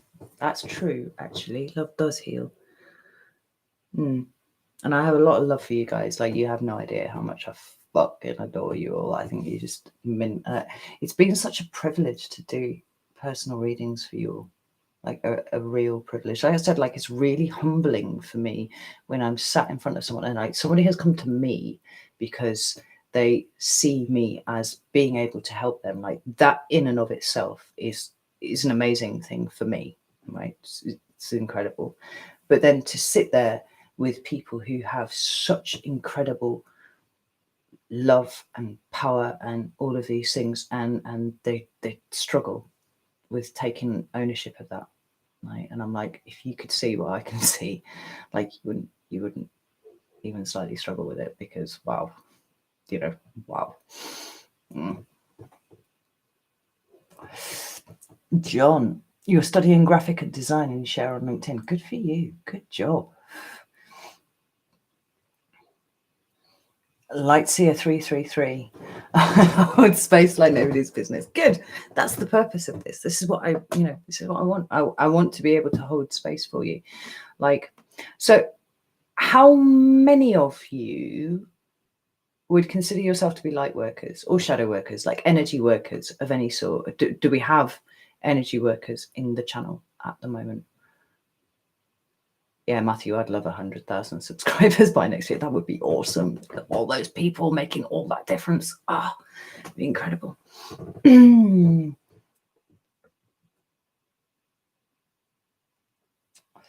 Yes.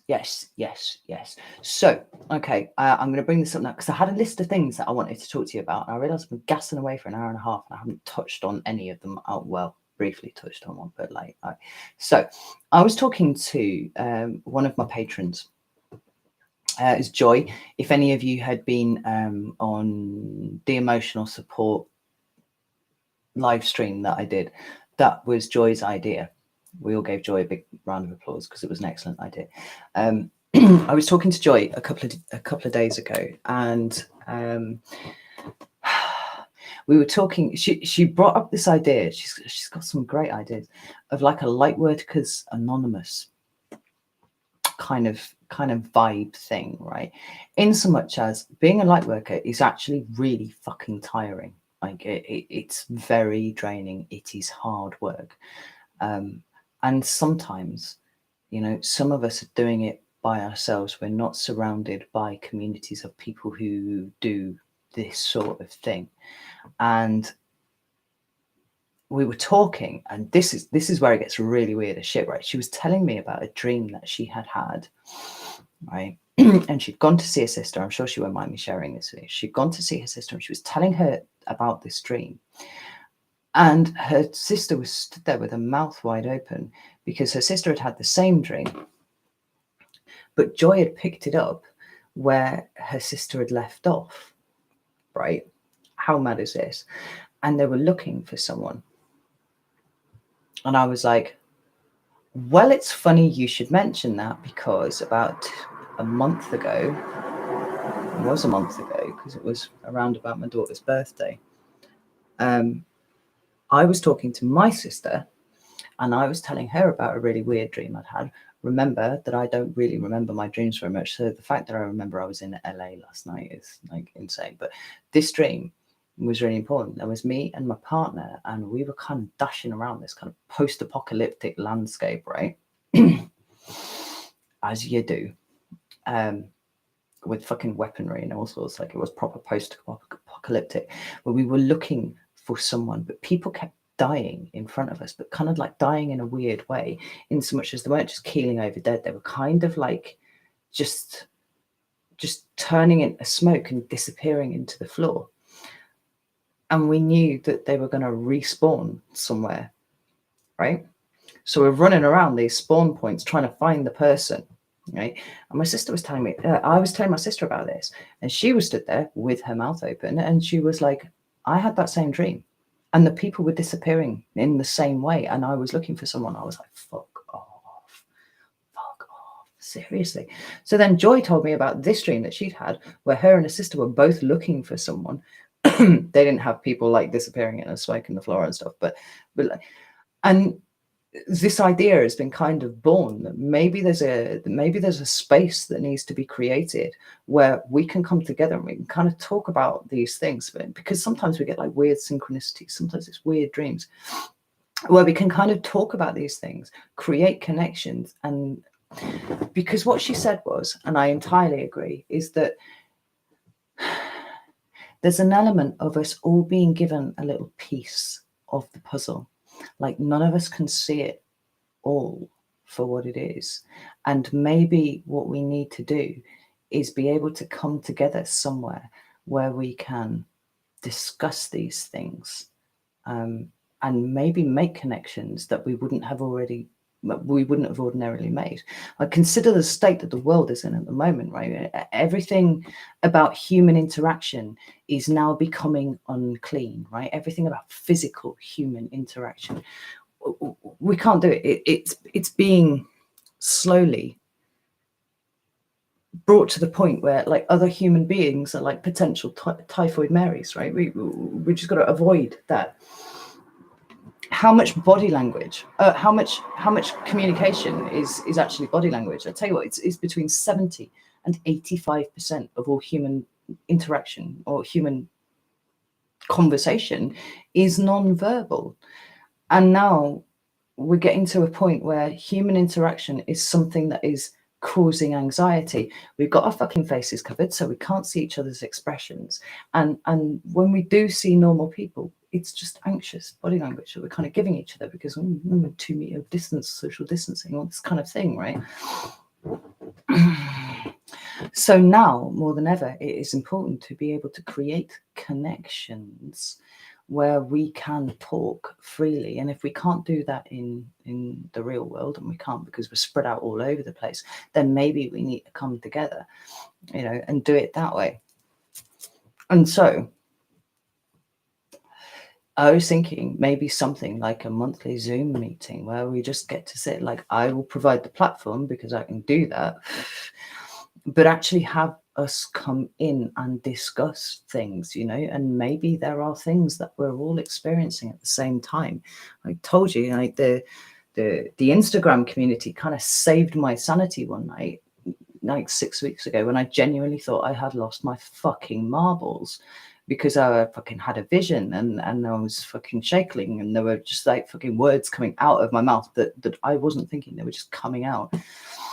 And I was told that had switched timelines, and I was like, well, is that a good thing? Is that a bad thing? I don't understand. Like, what the fuck? And I got on Instagram and I went, I am losing my fucking marbles. I think, is this happening to anybody else? And they went, yes, yes, yes, yes, yes, yes, yes. 60 people on there. Oh, yeah, we get it. Totally having the same thing. It felt like the edges of reality were starting to crumble just a little bit, right? Now, if that's me, and I literally do this as a fucking job, how many people out there who, you know, are also experiencing these things don't have anyone that they can bounce this shit off? Thousands, probably hundreds of thousands, you know? And so, ladies and gentlemen,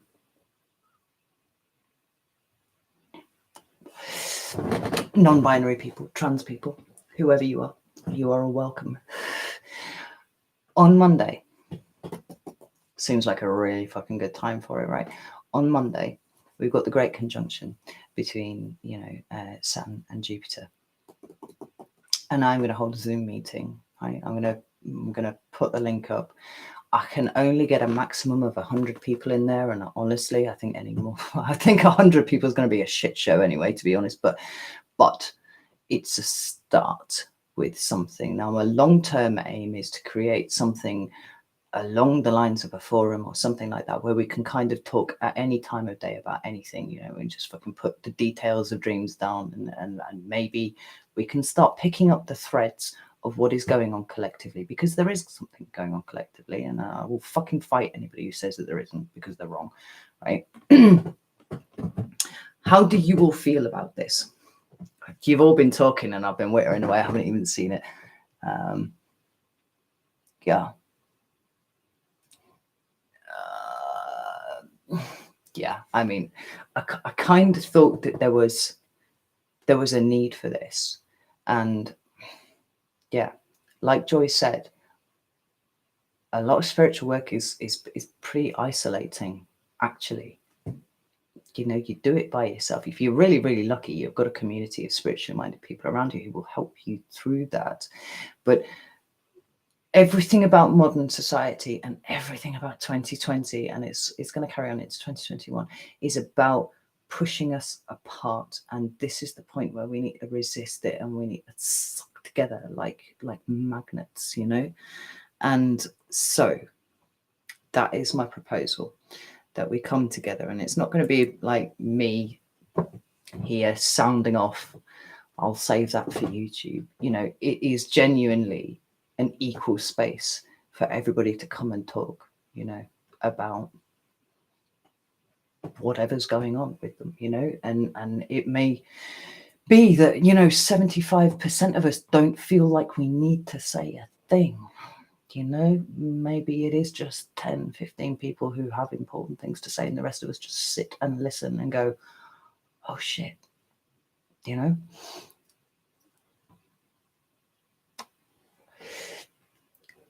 Yeah, I mean, Carol, that's possible. A baton pass Zoom meeting, like, fuck.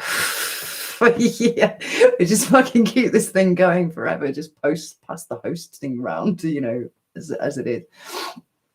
I took out as a paid Zoom plan because I had promised you all that I would do like a Zoom meeting for Christmas, right? And I'm going to do that. And I propose to do that on the 23rd of December because my little kids are off at their dad's house. And I think that that's probably a good night for it. It's nice and close to Christmas.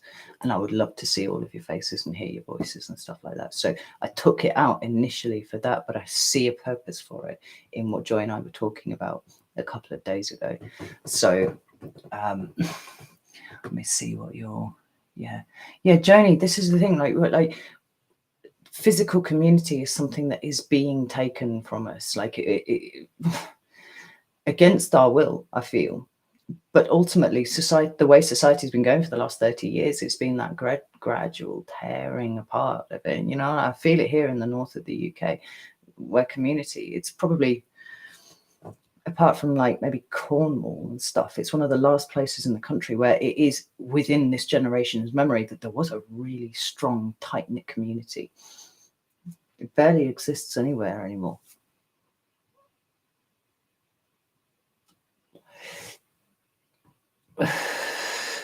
So yeah. Yeah, and you're right, Verbena, like there's a limited value in social media platforms. Like I fucking hate Facebook, right? I level with you. I fucking despise it. And I actually have come to despise it more and more and more over the last few months. Don't like it. Don't mind Instagram. It's astonishing what a wonderful community of people I've got around me in Instagram.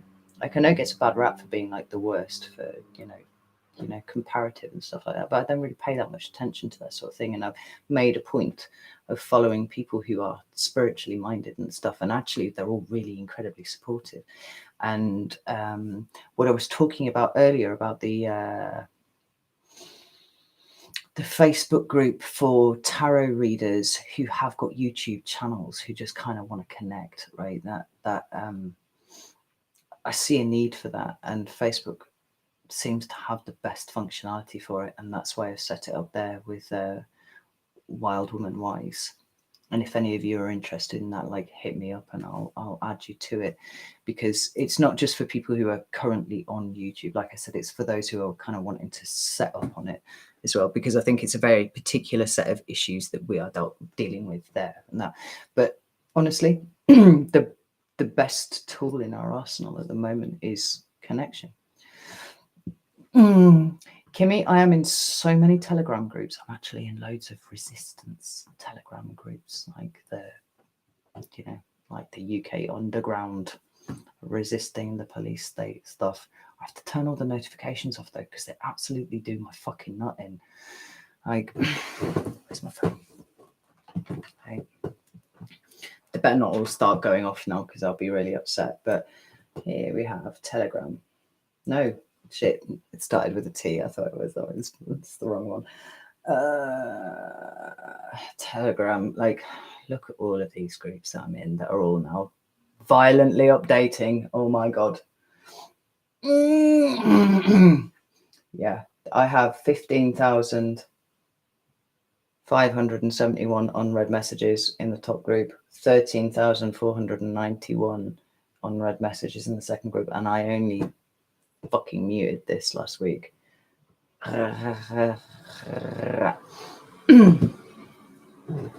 Telegram's all right. Text-based stuff is all right.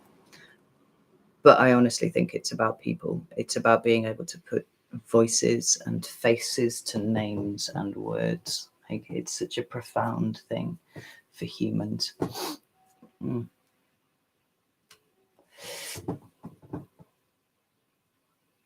Telegram's Penny Dreadfuls. Justin, yeah. Yeah. The worst thing is, right, I haven't worked out how to turn off importing the media into your library. So every time I open up my gallery on my phone, I've got just shitloads of, and I'm like, where the fuck has all this come from? And it's fucking videos and pictures and memes, and I'm like, oh my god, I have to go through and delete them all before I can get to the one picture that I took 2 days ago that has now disappeared to like halfway down my phone.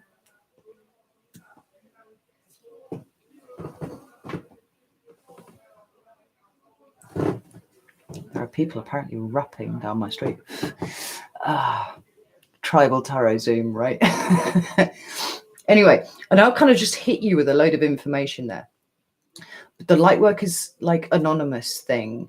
Like I said, that it's not about me. That is just about me providing a space where we can be in and we can kind of discuss things that, because Lightworkers have had a fucking difficult time this year. Like we were trying really hard to raise everybody up and keep ourselves raised at the same time, and on a spiritual level. At points, that's felt like a bit of a thankless task for a lot of us. I think you're right, Verbena. Facebook is over. We do need a new Parler. I've got a Parler account. Right, I set up on Parler. If any of you are on that, I've got a MeWe account. But, you know, I haven't actually sat down and tried to work out how to use it. Noisy people going past. I don't know where they're going because pubs are open. Parler. Yeah, like I'm assuming Parler is like is a bit more like Twitter. I don't know. I follow Ice Age Farmer on there because he's awesome, right? And he's across all of the really good platforms. He's a really good dude. I like his videos. My name, I'll write it for you. It's Syzygy.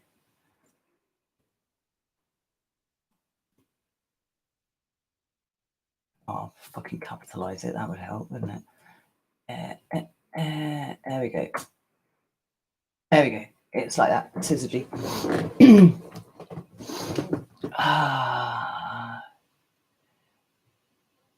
No, John. There is. Well, actually, there's a pub down there. There's a pub down there, but they're all shut because we're in tier 3 up in the northeast. So,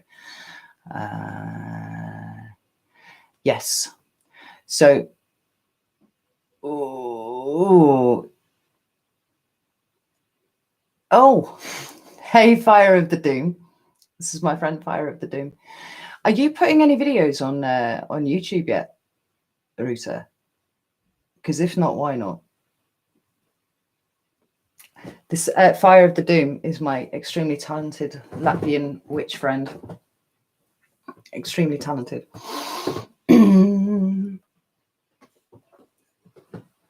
Oh, fuck, this chair is...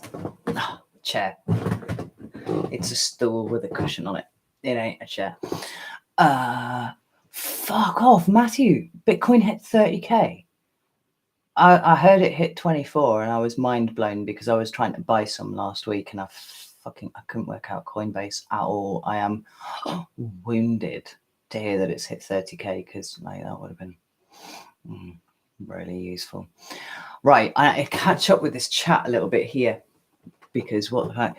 Oh, Matthew, like I've been waiting for it to boom and I knew it was going to sometime soon. And I set up a Revolut account and I got a fucking Coinbase account, and the Coinbase account won't accept my Revolut card details or my Revolut bank account details. I'm like, I just want to buy crypto. Why won't you let me buy crypto?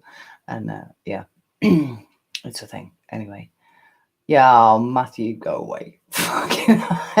Yeah, like this was why I wanted to buy it. Like, so, you know, we all know that the cash society is going to be disappearing sometime soon. So like Bitcoin seems like a good thing. I've been waiting for Bitcoin to boom. And it seems like it is. Like it spiked a little bit like yesterday or the day before. And then there was quite a big drop. It was like all the whales just went away. I think it was kind of like auto set. No, I haven't tried plus 500. D Klaus, my Instagram name is Scorched Earth Tarot. And it should have the same picture that I have as my profile picture on YouTube, if you've hit the right one. Plus 500. Let me write that down. I'm seeing that. Plus 500. Anyway, before I lose track of the whole Lightworkers Anonymous thing, because that seems like it's a big go, I want to do it on Monday, because it seems like a good time to do it with the conjunction and everything. But I will need to have a look and see. I have to look at my diary and make sure that I'm fucking double booking myself or anything. When I sorted that out, I'm going to put a link on, I'll put it on the community tab on YouTube, and I might put it in for the patrons as well. I'll put it in a post for them too. I don't know if any of the patrons are here. But I'll put that in for you. I'm sorry, I can only host up to 100. Like, maybe only that 5 people turn up, but do you know what I mean? It's the best that I can do at the moment, and let's just roll with it and see how it goes. Oh, hey, patrons. Yeah, of course, Joni, you're a patron as well, and Dewey, you're there too.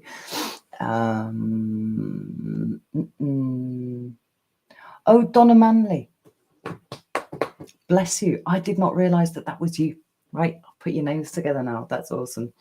It was really nice to see you.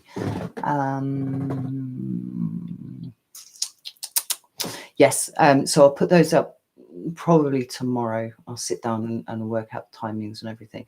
Like, I know that Jupiter and Saturn are going to be visible from where I live for only about 45 minutes after the sun goes down, and I want to see it. Like, I want to see it, because apparently it's going to look like one star.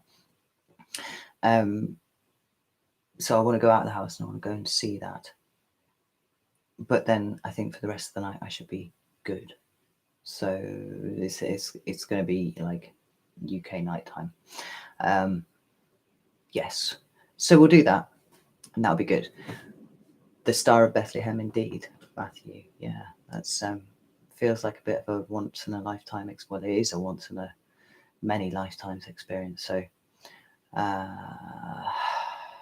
it definitely needs.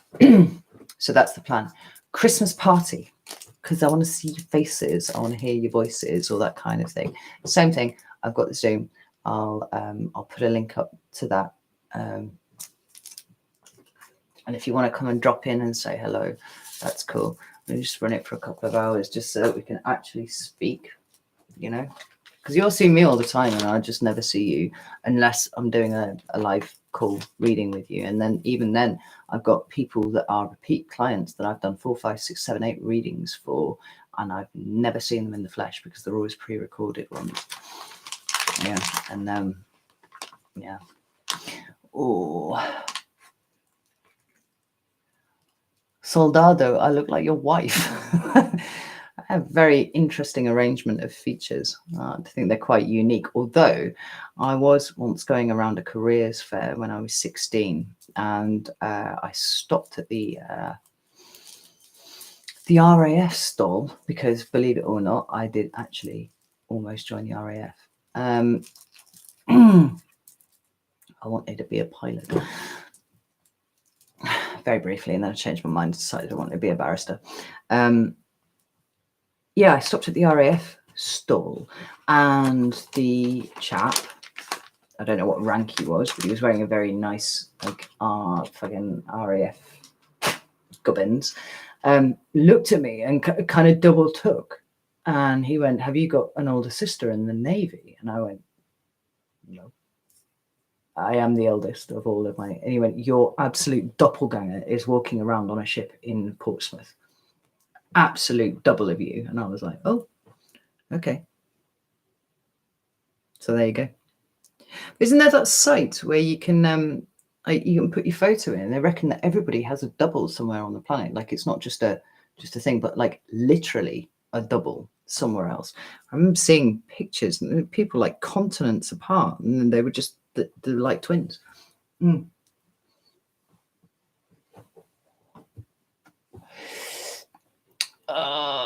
Right. Okay. There's a lot of questions here about readings. So I am booked up till the end of the year. Right. What happens is I open my books every now and again, and then they get booked up at fucking warp speed, and I'm like, and then I panic and I pull the scheduler down again because, because everybody kind of gets on board. I had said back in October that I was going to open my books at the beginning of November. I was going to open them to the patrons first, and then I would let everybody else, I give the patrons like 24 hours notice, and I stood by that, and I always will stand by that. The patrons will always get first access to the scheduler as a thank you for their continued support. But yeah, I opened up like weeks and weeks worth of readings, and all the patrons took all of the readings. There were none left over, no slots left over for anybody else. So that's why they didn't get just offered to anyone. I have not yet sat down and worked out readings for the new year. Like I haven't done that. It's something I've got to do over Christmas, is sit down and kind of work it all out. Because if I'm honest, like I could open up 3-4 slots a day and I would still book out 4 months in advance, and it's too much. I've got to balance it because I have to have time to do the YouTube videos. I have to have time to do the Vimeo videos. I homeschool my kids, so I got to do that as well. My house is a shit show at the moment because I have been like sprinting between doing stuff here and then doing stuff with kids, and something's got to give, and it's the house. Like the house is a mess. So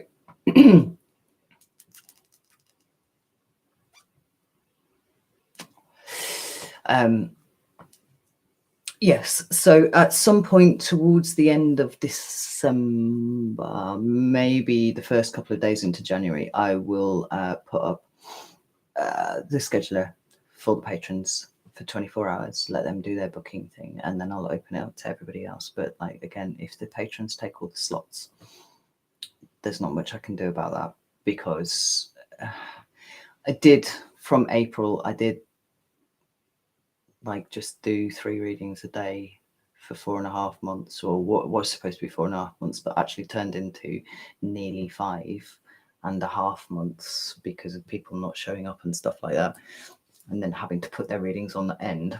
And it was too much. I worked, I'm not even slightly exaggerating, it's a conservative estimate. I worked around about 70 hours a week, every week, from April right the way through till, I collapsed into August, and then just went dark for August and took the kids to Greece. It was very draining. So I don't want to do that anymore. Not like that again, because it was like being stuck on a hamster wheel for a little bit of it. Like, it was amazing to meet everyone, but I was exhausted. And yeah, and like even like now, I've got the January readings to do for YouTube, plus the Vimeo readings to do for YouTube for January 2021. That's already 24 videos there that I have to make. I also have 10 of the 6-month overview ones left to do. That is fucking 34. I've got 34 videos to make before the end of the year, plus Christmas, plus kids, plus other things. Yeah. And I'm sorry that I can't spread myself any thinner than I am doing already, but I am but one woman, so I'm doing my best. There have been a couple of people who booked gift certificates, which are available there, and I'll try my best to get in touch with them and let them know so that they can get in on the scheduler and book as well. But for the most part, it is what it is.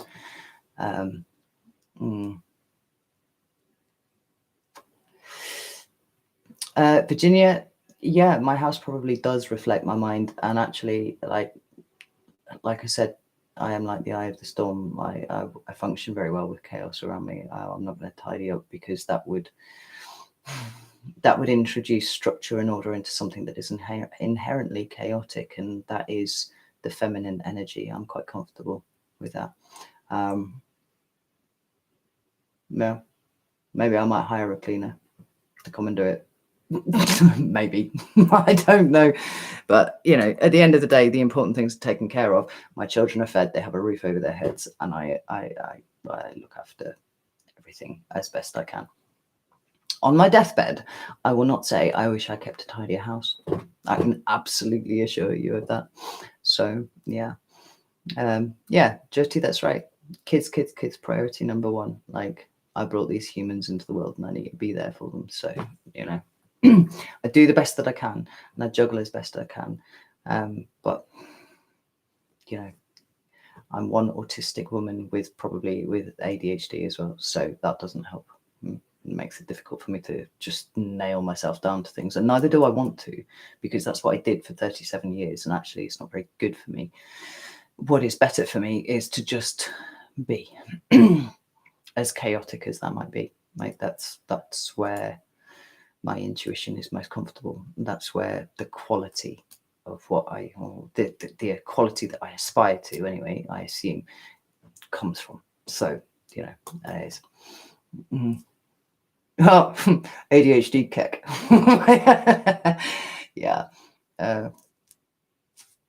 Lights here, I don't sleep anywhere near as much as I would like to, because there are just not enough hours in the day for me to get everything done and sleep as well. I've been a bit of a chronic insomniac since 2015. So, though I just got something called black seed oil, and if you've never come across it, holy shit, like it's amazing. It's absolutely amazing. It's helping me sleep. Although it's kind of weird, like I woke up at 20 to 4 this morning after my dream where I was in LA and I was there, you know, Joe Rogan asked me to go. And then he left me there and I was just like, thanks, Joe.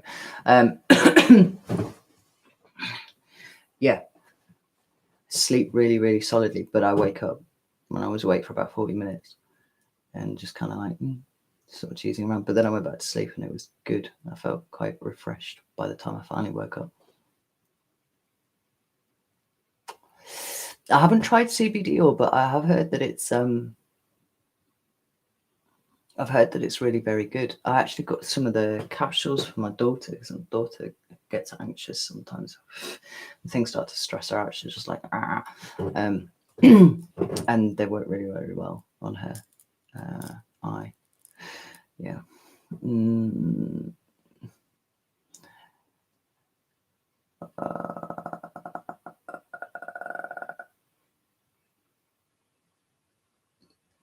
CBD is Phoenix tears. Wow, that's a hell of a recommendation. I'm invest in something and give it a go.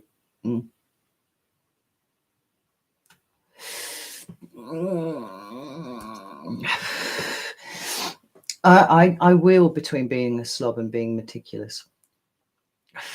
Find out if I've got a lot going on. I actually tend to get more shitty about the state of the house than if I'm feeling quite calm and peaceful. I'm just kind of externalizing the chaos in my head, I think, when at that point. But 420 is the Phoenix. Quite likely. I'm just really, really rubbish with the 420, so I just curl up in a ball and go to sleep. Well, I've told you about this before. Like there are other things, but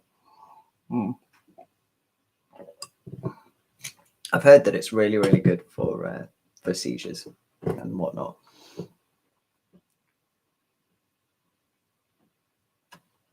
Yeah, I heard you, Melly. I got it. Like I said, like totally wheel between being a slob and being, meticulous about things. Actually, yeah.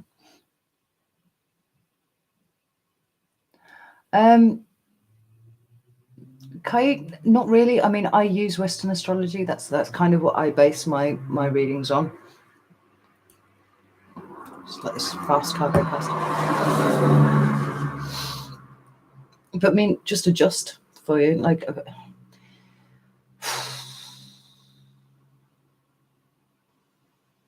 Like, I always forget how to pronounce that word because I look at it and I see sidereal, but it's not sidereal. It's sidereal.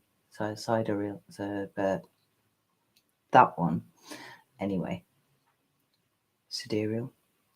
Oh, that's going to piss me off now. I should be a Cancer, and I object so violently to that I can't even tell you. Like, I'm not a Cancer. So I set my store by Western astrology. However, there's nothing wrong with you watching the videos for your sidereal astrology instead, and see if that resonates with you more. But like, honestly, I just feel like you tend to see the things that you're meant to see. The readings that I've had that have been really fucking mind-blowing are not ones that I've gone looking for. They're ones that have just appeared in my, you know, next up, or they've just appeared on the front page of YouTube, and I'm like, oh, what's that? Or it's just started playing, and I've been, you know, mindlessly doing something, and then they said something, and I've been like, what the fuck? You know, and then I'm just like completely wrapped. Lately, magnesium.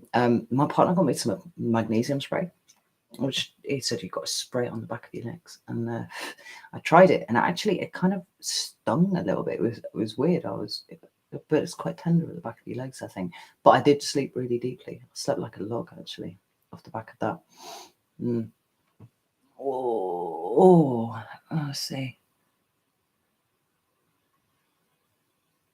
Who was that there who was talking about Exandora? That's how I feel off the black seed oil. It's like being stoned as fuck without smoking a joint. It's bizarre. And the funny thing is, like, because you just have like a teaspoon of it or something. So I had a teaspoon of it, and I was sat in bed, and I was kind of looking at my phone, and then all of a sudden I went, and it was like my entire body from here started relaxing and moving up like this, and I was like, what is this sensation? This is amazing. I was like, really clear breathing and everything just relaxing, and it just kind of went up until it hit my head, and I was just like, oh. Oh, okay. And then I was just like, I'll put my phone down, I can't be arsed with that. And I just kind of lay back and just went, oh, that's beautiful. And then just sort of drifted. I mean, that was pretty nice. It's pretty good.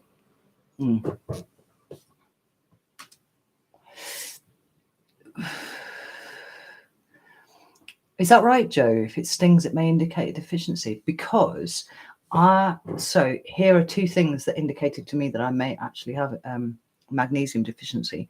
I looked up this eyelid twitch that I've been banging on about in the YouTube videos that I've been doing, because it's been driving me utterly nuts. Apparently that can be magnesium deficiency. But I also have started holotropic breathing techniques. Like, I did a class in it, and and then I had to go at it on my own, and I ended up, is it a tetany? Fucking lobster claw hands. And I was like, whoa, look at this. I googled it afterwards, and apparently it is it can indicate magnesium deficiency. Right, who's just said that here? Kayut, why do I ignore questions about emotional pain? Is it a question that irritates you, a topic that irritates you? Are you really asking me that question? Have you seen a single one of my YouTube videos? Like, I'm not sure if you were intending to be rude, but that's kind of how that's come across there. Like, really? Really? I'm actually speechless.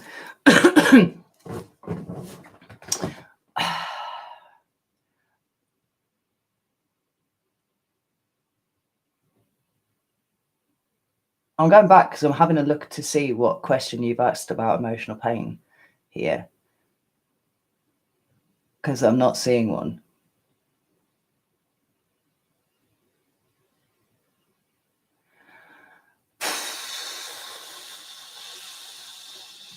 Just for clarification, I have a text box here that is about that big, and I am following as best I can, but the chat updates periodically and I miss shitloads of questions. So I apologize if you think that I am ignoring your question. I'm absolutely not ignoring your question, and it doesn't irritate me. What does irritate me is people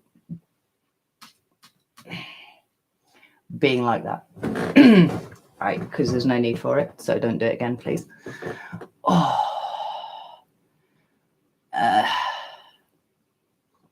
Fucking hell.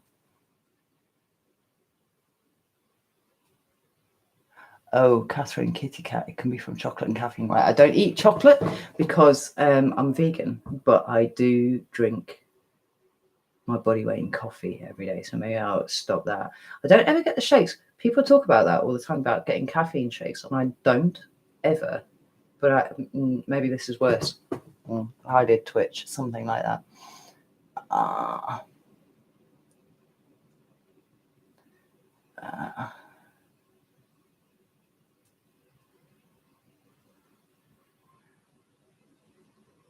Lotus Spirit Tarot, that's really kind of you. Thank you. I really appreciate that.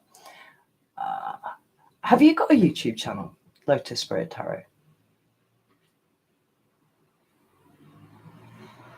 Matthew, yes, I have tried vegan chocolate and I do quite like it. But actually, when I gave up dairy, I used to be totally addicted to chocolate. I used to eat a chocolate orange a day, minimum. As soon as I went vegan, I wasn't interested in chocolate anymore. That's really weird, isn't it? Oh, Lotus Spirit Tarot. I will follow your channel. We're all in the business of helping each other along and lifting each other up. So we should do everything that we can, for sure.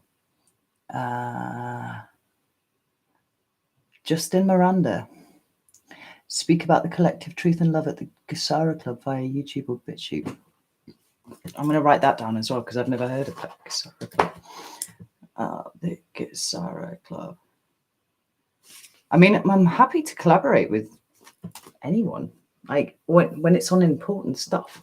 But nobody's approached me to do it, which is, fine.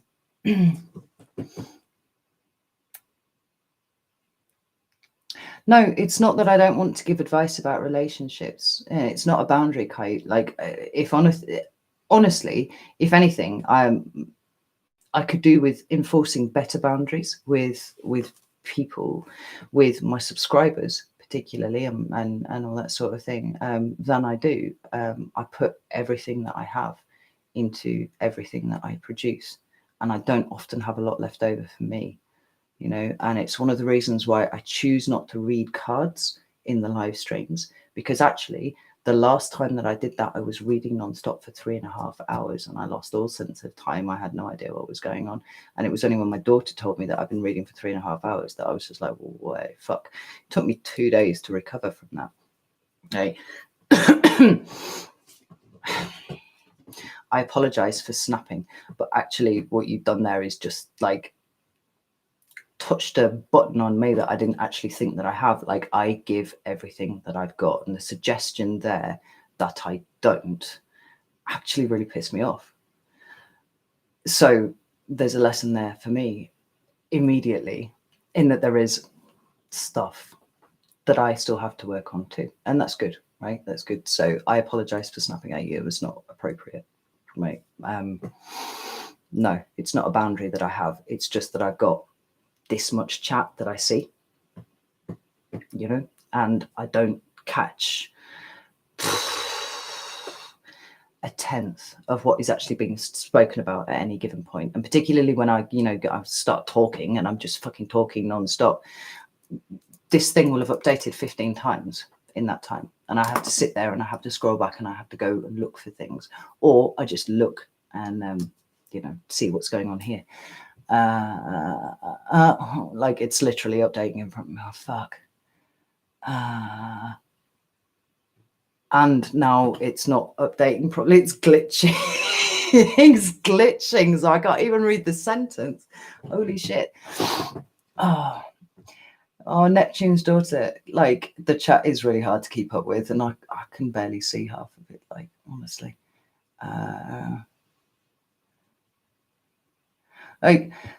Skulls, witches, demons, ditches. That's a hell of a mouthful, but it's a cool name. there are so many really talented readers on YouTube, right? They're really, really talented, and they deal with love, and they deal with relationships, and they deal with twin flame stuff, and they deal with the light and the fluffy. And do you know what? That's not my life experience. That's not what I bring to the table, because it's not what I know. I've said before, I felt like finally I understand the point of all the suffering in my existence, and it is because I can connect with those of you who are suffering. Like I've done my time of being, desperately brokenhearted and watching YouTube readings for any sense of anything, like any carrot coming toward me at all, like romantic or otherwise, desperately hoping that this was going to be the month where things just picked up, and it didn't, because I was looking anywhere other than where the fucking answers were. And so, having gone through all of that cycle with all of the misery and all of the abuse and all of this shit stuff that went before that, to arrive here via the medium of tarot in the way that I have read it for myself, the way that I have used it for myself, like my greatest fucking wish is to be able to get you all to a point where you can do this for yourself, whether via a pack of tarot cards or whether you're just sitting in the bath contemplating your navel. I would like for my intuition to be completely redundant in the world. If I have a greatest wish, it is that, because then at that point, we've ascended. We're working on an entirely different level. Does that make sense? And I can't say it often enough. But we all, I think, would like to think that we've made a difference somewhere. A big difference to the world. And what a lot of us don't realize is, I say it over and over again, what you fix in yourself, you fix for the collective. The biggest amount of benefit that you can do for the world is to fix the things that are wounding you. Because bit by bit, it's a collective ascension, and it's like, I don't know, I can't really put it any plainer than that. And I wouldn't dream of stepping on the toes of other readers who do really deep, kind of like love readings for this is what's coming towards you and stuff like that, because some of them are really, really rather good at what they do. And I'm not like it. You wouldn't want to take relationship advice from me, not in terms of because my track record's not been great, but I've learned a lot from it along the way. And this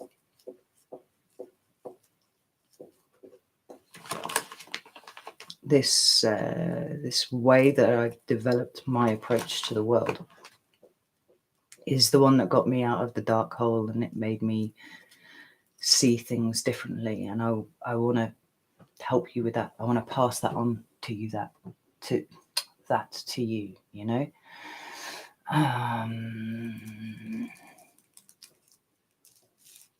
Yeah, imposter syndrome is something, honestly, that 95% of the population suffer with. And of the 5% who claim that they don't, 4% of them are lying. Like 4 of that 5% are lying. There are very few people who don't feel imposter syndrome at some point. Fuck, look at me.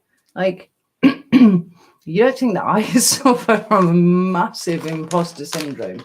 When I got onto YouTube, I was like, what the fuck am I doing? What am I doing here? What the fuck am I, what is this that I've just done here? It's not even a fucking cigarette.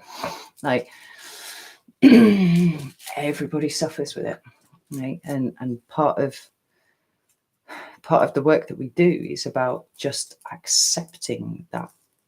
Do you know what? For a lot of us, it's accepting our good bits. Most of us know our shitty bits, right? Whether we acknowledge it or not, we know it. For a lot of us, it's about acknowledging the good bits, and we refuse to do it. Oh. Hey, Tracy. Oh no, I received some excellent relationship advice from you recently. We'll see how it plays out. I hope it plays out well as well. Like, I'm not saying I can't do it. I'm just saying there are other people for whom that is their specialty. Okay, but I'm more interested in what's going on with you here and now, and I feel like that's the place that I can make the difference.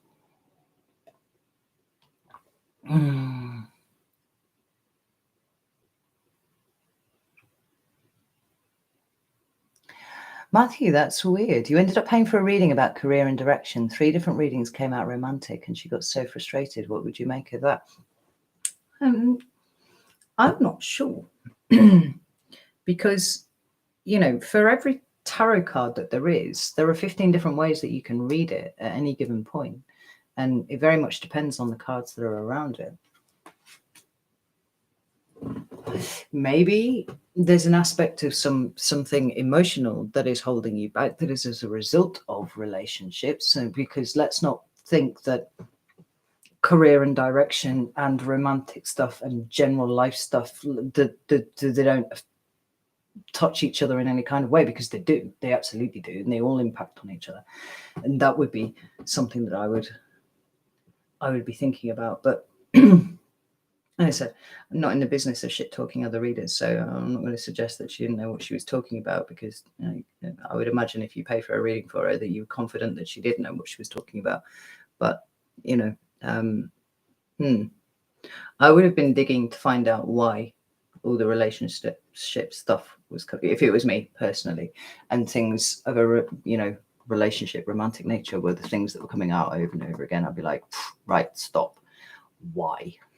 You know, because I'm nosy as well, like, and I've been detective, you know, why is this showing up here? I'm just endlessly curious, actually, and I love kind of digging around in things until I can find the answer. I like looking for the answer in things. And this was the other thing. It's the other thing with the way that I read. I could pull out 3 cards and I could recite to you like a database of meanings for each of those cards and go, it could be this, or it could be this, or it could be that, or, you know, it might be this thing here, and then move on to the next card. And it may not have anything to do with that card, the one that preceded it. You know, I was looking for the coherent narrative all the way through, because I like to find the answers. Why? And I like to think in my readings, I kind of get down to the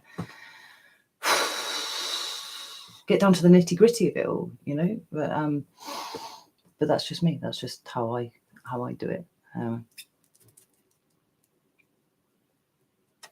It is an endless curiosity, but like a Leo, basically a cat. Yeah. Laylee, you'd be surprised how much more difficult it is to take ownership of your good bits than it is to take ownership of your bad bits.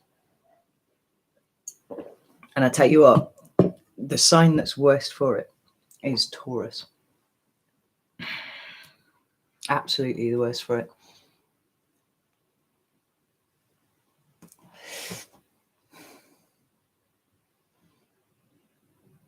Matthew, was that the cards that she pulled?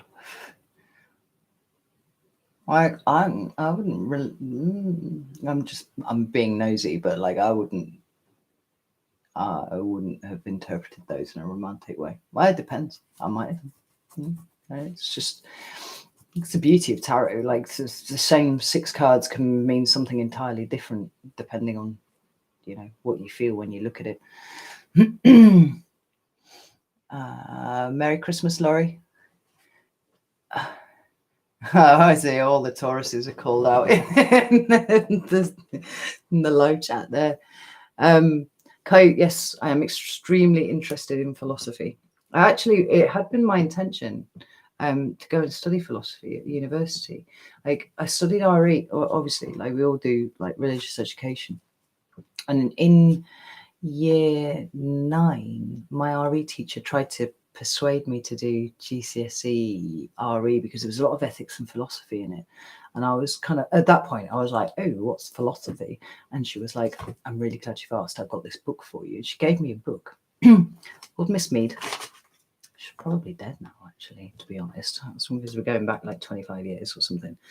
And she gave me this book, and it's amazing. I actually still have it because I never gave it back. It's on my shelf in the library. And it was beginning philosophy, and it was a green book, and it had an orange Escher painting on the front of it. And I read that book and my mind exploded, and I was like, oh my God. And I wanted to go and study at a university. And I was very excited about this. And I told my mum, and my mum was not excited about it. And then she told my dad, and my dad was not excited about it. And they had a very serious talk to me about how useless a degree in philosophy would be. And that kicked off a whole thing. And I was like, but I want to do it. Why aren't you supporting me? Bear in mind, I was like 14 at this point. And I don't know, it was something along the lines of, not going to support you, just intellectual masturbation, I think is what they were kind of pointing at, although they didn't use those words. And I pointed out that they should be happy for me if I decided that stacking shelves at Tesco was what I wanted to do. And that was then a thing that was used against me for about 5 years. Every time I made any kind of comment about wanting to do something even vaguely intelligent. Well, I thought you wanted to stack shelves at Tesco. Oh yeah, I remember saying that. Anyway. Oh, let's give a big up to the RE teachers in the house, because they're pretty good. Somebody else just mentioned their RE teacher was good to them there, told you to follow your spirituality and told you wasn't weird. I think RE teachers, they study so many, like Miss Mead was Christian. She made no she didn't hide that at all. But I think when you're teaching it, you study so many different religions that you kind of see a common thread throughout religion and philosophy and spirituality. And it's kind of like, does it really matter which one you follow, as long as you're trying to be the best kind of human you can be? Because I think ultimately one would hope that is the message of all of the religions, one would hope. I think something gets lost in translation every now and again, but hello Earthbound Misfit. Oh, let's update it again. Fuck.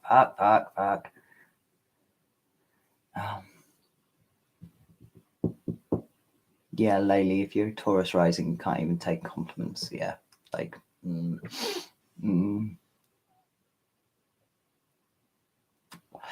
Devin, is there a particular sign you find complements your energy well? Now, you see, I would say Sagittarius. Sagittarius and Leo work quite well together if they can find that common ground. But then, so here's the thing. I realized that every partner I've had for years has had Sagittarius somewhere really prominently in their chart. But I had relationships with consecutive Sagittarians, but the rest of their charts were really, really, not compatible with mine at all. It almost felt like I was being sent Sagittarians over and over again until I found the right one. Does that sound weird? I think it might do. I think there's so many other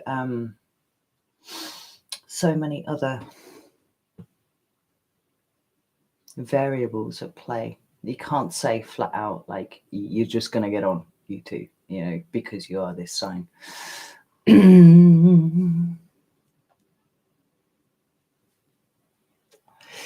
Carlo, Carlo Diego, you only fall in love with Scorpios. Right, I get on really well with Sagittarian men, and they're always my downfall. The energy clicks straight away, mate. But no. No. Although my Sagittarian is a Scorpio stellium, so there you go. Just not sun sign.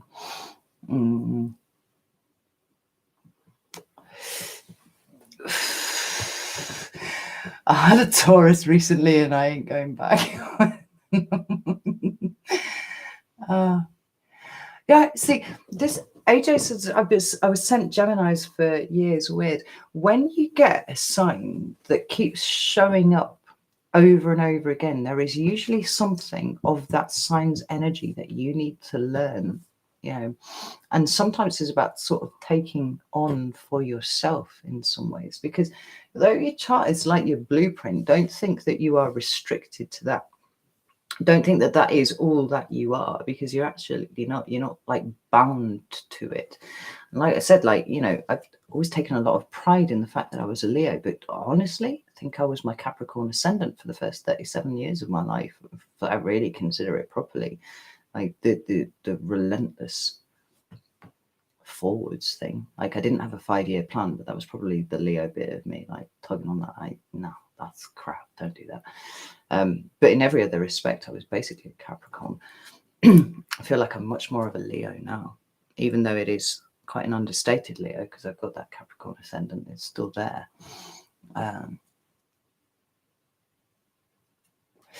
Matthew Sheldon, have I heard of Dr. Joe Dispenza? I have heard of him, but I don't think I've ever looked at any. Like, people keep telling me I should go and watch his stuff and write it down. But I haven't got around to it because I have no free time, basically. Dispenza. Oh, God. Like, one day, like I say this every time I do a live stream, what I would really like is like some really long, thin screen here where I could see like the chat. Like, if it actually displayed big enough, I think I'd be able to follow it. But it's because I get this, it's like we get maybe about 7 messages on the side panel at any given point, and then it just updates, and it doesn't go gradually. Like, as the messages are coming in, it'll sit there like that, and then it'll go and it'll just refresh.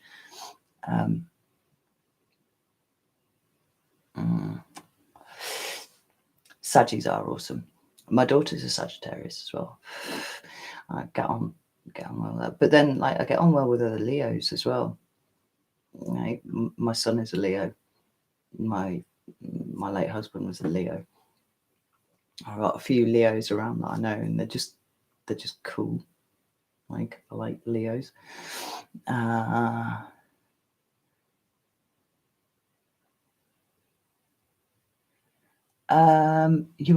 Someone's asking about rising signs up there. Hang on, I was just reading it. Olivia, rising and moon signs play quite an important part. Like, everybody knows their sun sign, but I've lost track of the number of people who said, "Well, I'm a Taurus," but I never resonate with any Taurus readings. I don't feel like a Taurus. And you're like, well, what are your moon and rising signs? Because your sun sign is who you are at heart. Right, so I am a Leo. That's so things like my ego and stuff like that. Like that's all Leo. My moon sign is how I interpret my own emotions, how I feel my emotions, how I express my emotions, that sort of thing. How I process them. That's Leo too. My ascendant sign is, or your ascendant sign, everyone's ascendant sign, is how they show up in the world, how they are perceived by other people. So for me, because I was driven and I had career goals and all these sorts of things, I'm very busy, very, very busy all the time, right? Juggling all the balls in the air at once. I think I came across much more as a Capricorn. So your birth chart can be anywhere from like 9 placements to 13, 14, 15, like, however deep you want to go.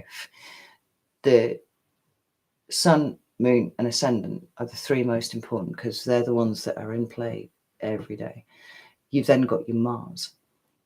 That's how you fight, how you go to war, right? And that's how you appreciate it. So someone with their Mars in Pisces is going to show up in a fight very different to somebody with their Mars in, say, Aries, right?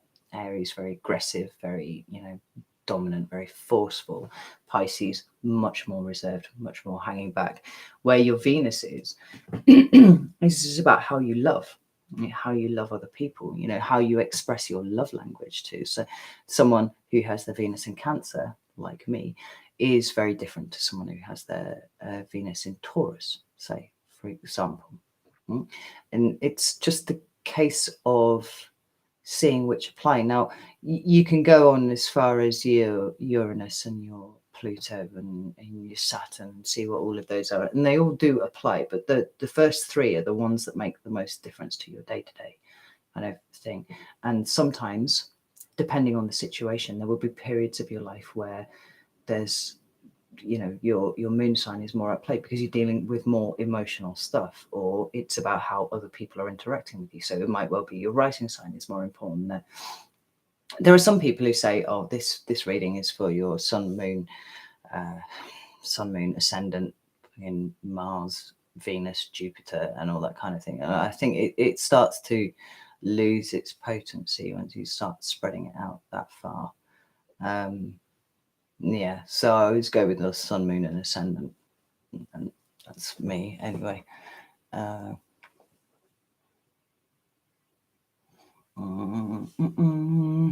Fucking.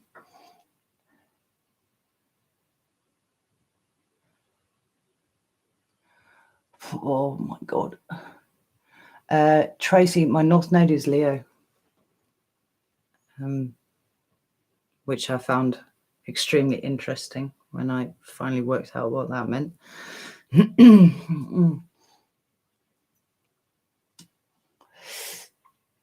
Oh, Nachobi, you're so very welcome, and you're welcome too, Olivia. I'm glad that that's explained it a little bit. It can be a little bit like, what the fuck are you talking about? when readers are talking about this sort of thing, it's like, what?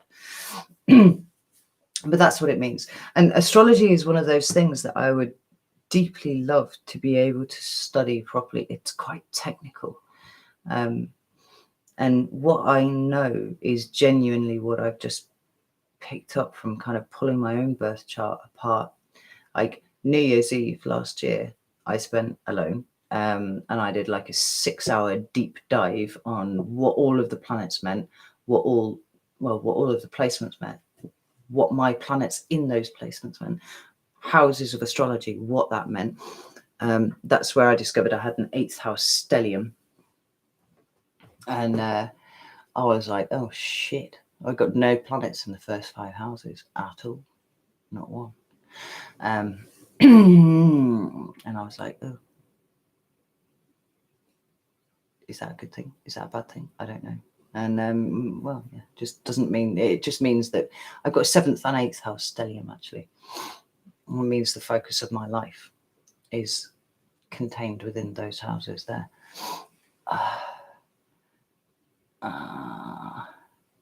Virginia, yeah, your time of birth matters if you want to know what your ascendant is. You can kind of like you can get your sun sign if you just know the date. But if you want a really accurate birth chart, you need to know your birth time.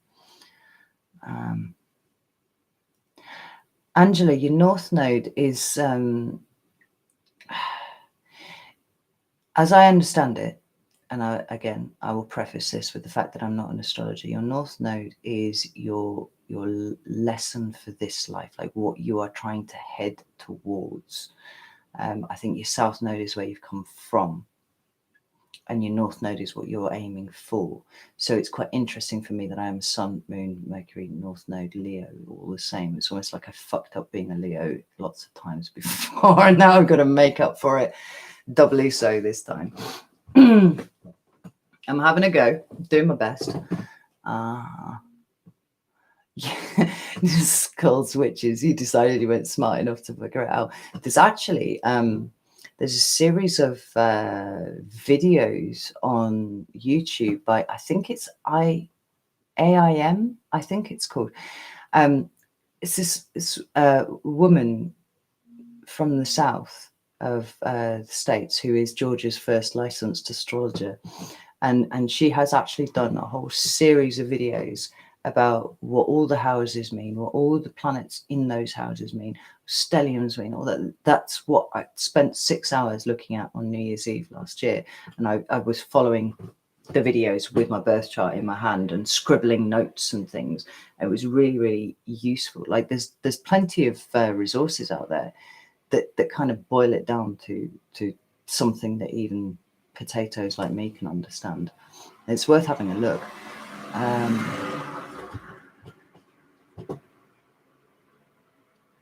Jupiter is drunk and gonna crash the Illuminati party. I really like that. I assume we're talking about Monday. If ever a planet was going to be drunk, anyway, it's going to be Jupiter.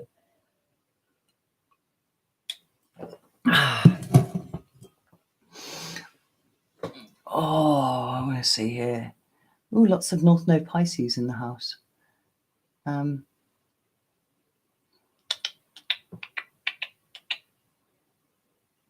Wow. I don't get the nodes thing. I had some on my glands once.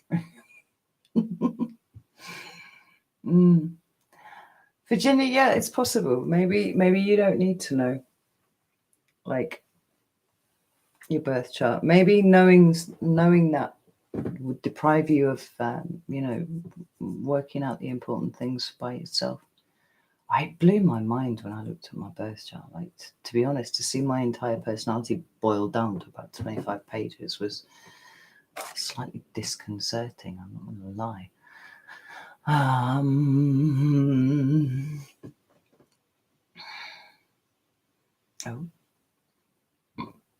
Yeah, Olivia, it is a bit goodbye weekend kind of thing. Like, you lose hours of your life on that.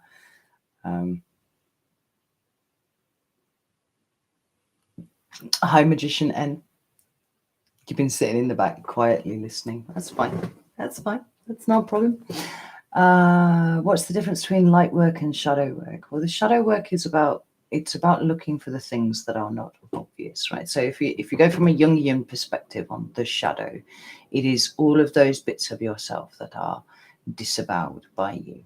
And that is why we say it's not only your bad things that get pushed into your shadow, it can sometimes be your good things too. And that generally comes from childhood, where you are shown that particular attributes of yours that you bring, with you when you're born, are in some way that the people around you disapprove of those, right? And so as a child, social sponge as you are, you're doing your best to fit in with the environment that you're born into, because your very survival depends on it, right? So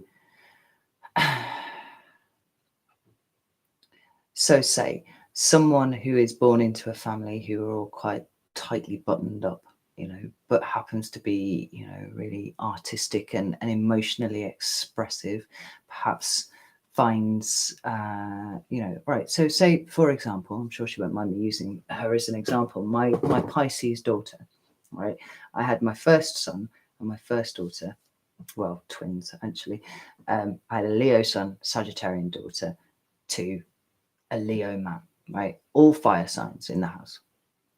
That's fine. We all operate as fire signs, and that's cool. And then my next daughter came along, and she was a Pisces, and she was so very, very different to the rest of us, and quiet as a fucking mouse, and sensitive in a way that the rest of us kind of weren't. A bit thicker skinned, because naturally Leo and Sagittarius, and just kind of like rah rah rah rah. She's not like that. She finds confrontation, which is something that is just part of the fire sign like toolkit, just confronting in a way that you don't even really think about. It is very violent to her, and I had to learn to deal with her in a way that was not naturally, or where I was naturally inclined to go, because something that I would say offhand to my Sagittarian daughter, she'd just be like, would be like crisis to my Pisces daughter, right? So kind of wheeling around the point here, but basically you end up with a person who starts putting bits of themselves into their shadow, right? And like, I don't like that bit of myself. My community does not like that bit of me, so I'm going to put it in here, right? Geminis talk a lot, talk an awful lot. You get a Gemini that's born to, say, I don't know. Geminis who are told that they talk too much will particularly talk too much about emotions will stop talking about their emotions. They'll talk about anything but their emotions, right? The problem with this is, as you get older, it's essentially fragmenting yourself. Shadow work is the practice of bringing that which you have disavowed, that bit that you do not accept about yourself, bringing it back into you. And the aim is individuation, right? You integrate the light and the dark with these things. It's pulling it back. Like, I also kind of equate it to shamanic soul retrieval in some ways. I'm not sure if they're necessarily exactly the same, but there's a similar sort of process going on there. Right? Because you cannot be whole if bits of you are missing, and the bits of you that are missing are the bits that you've pushed away or that you have been told are not valid. Yeah. So for me, for example, right, this is a beautiful example actually. I'm an introvert. I keep myself to myself. When I meet people, like, I tend to observe. I don't tend to interact that much. And I always put that down to, well, you could put it down to my Capricorn ascendant, except that my mother always told me that I was always attention seeking. Anything that I did was attention seeking. And there was this great irritation with her that I thought I was special in some way or another. And like, no, so if you've ever had a Leo kid, like, they're just a big ball of like Leo-y child energy, right? And that should be kind of nurtured, stuff like that.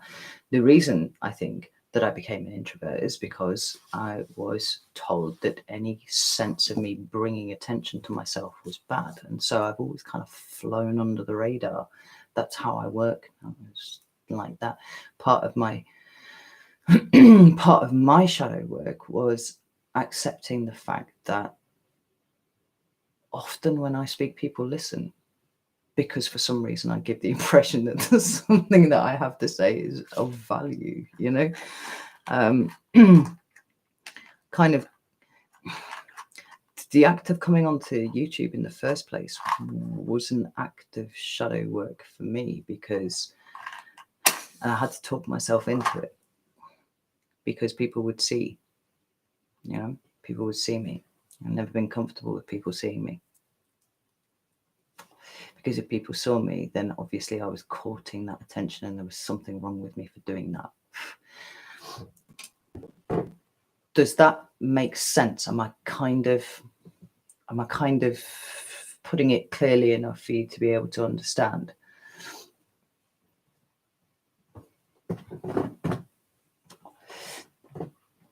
Right. People who are told they're too sensitive will not share their emotions with other people. Was that Lara 23? Like, they'll stop sharing it, and they'll internalize it, and they'll sit on it, and they'll brood on it, and then they'll feel bad about it. That sort of thing. Oh shit! This is fucking.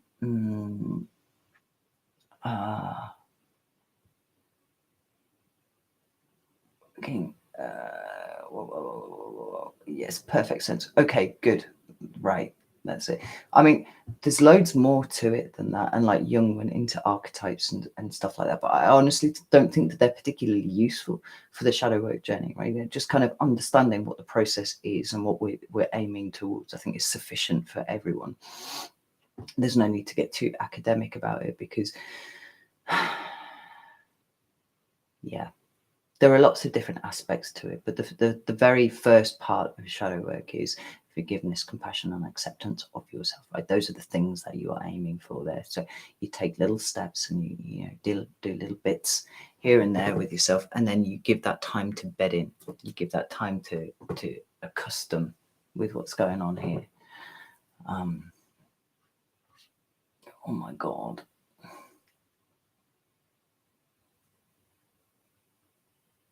Oh, you're all chatting so fast. Angela, What placements do you think is the most important? Like sun, moon, and ascendant are the three that are going to be in play every single day for you. But there are other times, like I was saying before, where it could be your Mars that is particularly important. You know, if you're considering the way that you drive at something, you know, what it is that forces you forward. Other times, if you know you're embarking on a new relationship, or even you know how your relationships go, like your Venus will be the most important. It just depends, but generally speaking, sun, moon, and ascendant is enough, I think, to get a broad overview of where you are at any given time.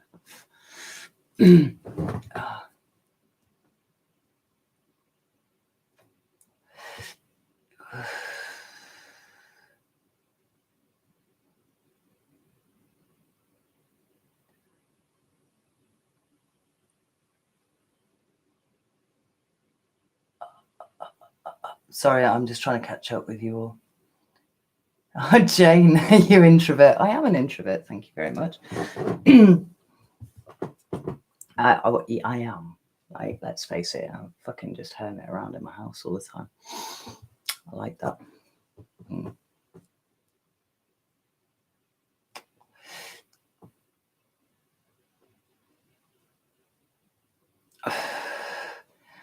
Yeah, Tracy, like a fire sign's trying to relate to a water sign, it can show why one kid can seem so different. Like, it's absolutely bang on. Like, my middle daughter is so very different to the rest of us, and she was a very steep learning curve, but like I'm so grateful for the lesson, like because I'm learning something. I love to learn stuff and learning with people, and when it's someone so important as my own daughter, then like obviously you're putting a lot of effort into that. But it's helped with the Pisces readings that I've done this year. Like Pisces has been on a real journey, and it's been a privilege to be along there with them, and it's been a privilege to read for the Pisces and the personal readings as well. Like they are really, really powerful, and it's funny how Pisces were one of those signs that I hadn't really, until my daughter came along, I hadn't really come across them that much. She says, except my dad is a Pisces, which is interesting. For me to feel like I haven't really come across them that much. Anyway, yeah, they're really powerful, but in a completely different way to other signs, and in a way that I find actually slightly terrifying, if I'm honest. God, there are so many messages here. Oh, Lara, me and your Pisces daughter share the same birthday, I think 20th February. Yep, she was born 5 minutes after midnight on the 20th of February. 6 minutes earlier, and she would have been an Aquarius.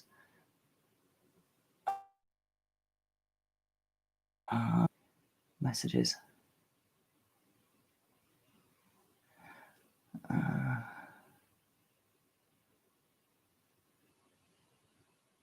I was saying about favorable galactic energies. Exandora. Yeah, like one of the things I really like about astrology is that it's quite a technical discipline in a way that tarot isn't. Like I like the chaos of tarot, and it is kind of chaotic. But there's something quite disciplined about astrology that I like. I respect seeing in other people that are really rather good at what they do. You know, like Nadia Shah. I know I'm always banging on about her, but like her astrology videos are excellent, are really, really good. And you know, it could be that she'd be just sitting there talking about, you know, this thing moving here, you know, with a whiteboard behind her, but actually there's so much thought. You know, it's like taking the discipline and then putting it into life lessons that people can understand, and she's got that nailed. She's really, really good at what she does. I approve. I like seeing people being good at things.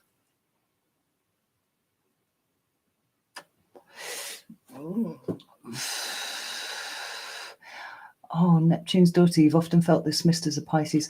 That doesn't surprise me, actually, but part of that is because the Piscean energy does not present as aggressively as other, like it's always going to get overshadowed unless you're focusing on it.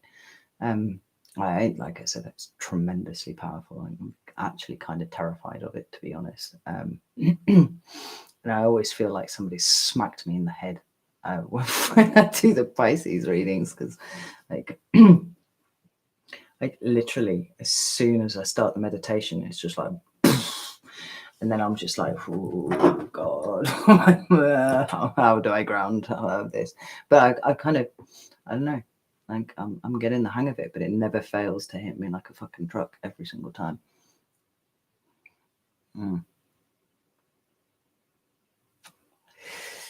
Oh, bless you, Xindora. Thank you for coming. I really, really appreciate it. Oh,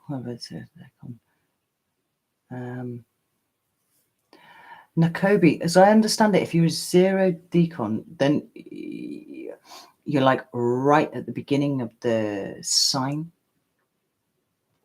I think it's quite a powerful degree because it's kind of like a fresh energy of that. I'm not sure if that means that you carry across traits from the previous sign, or whether it's just like a new fresh energy at the 0.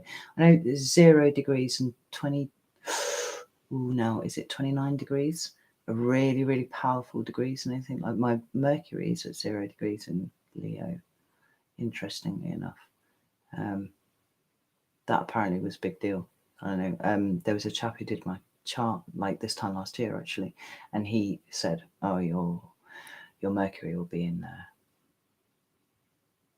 can't remember what he said, and I went, "Oh no, it's in Leo." And he went, "Are you sure?" And I was like, "Yeah, hang on."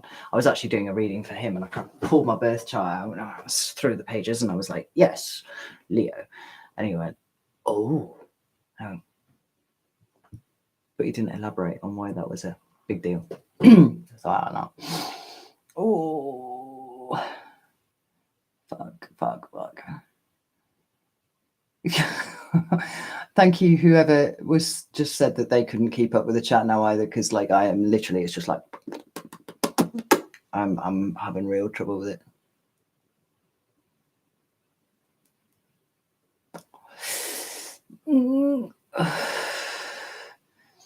Oh, so what was that?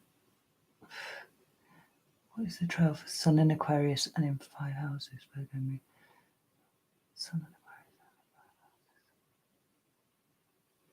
Aquarius. What do you mean by that, Jan? I'm just looking at your message there. What is the trail for Sun in Aquarius and in 5 houses? You got Aquarius in 5. If I'm reading that right, you mean you got 5 planets in Aquarius? No, I don't know what that means. Help. I'll work it out. Can someone more astrologically minded help me out here? Jimmy Rice, numerology is the bomb. It's another thing that I would really like to study. Like I kind of touch on it a little bit, because obviously there is numbers in the tarot, but I am getting stalked this year by numbers. It's pretty interesting. Thank you, Tiana.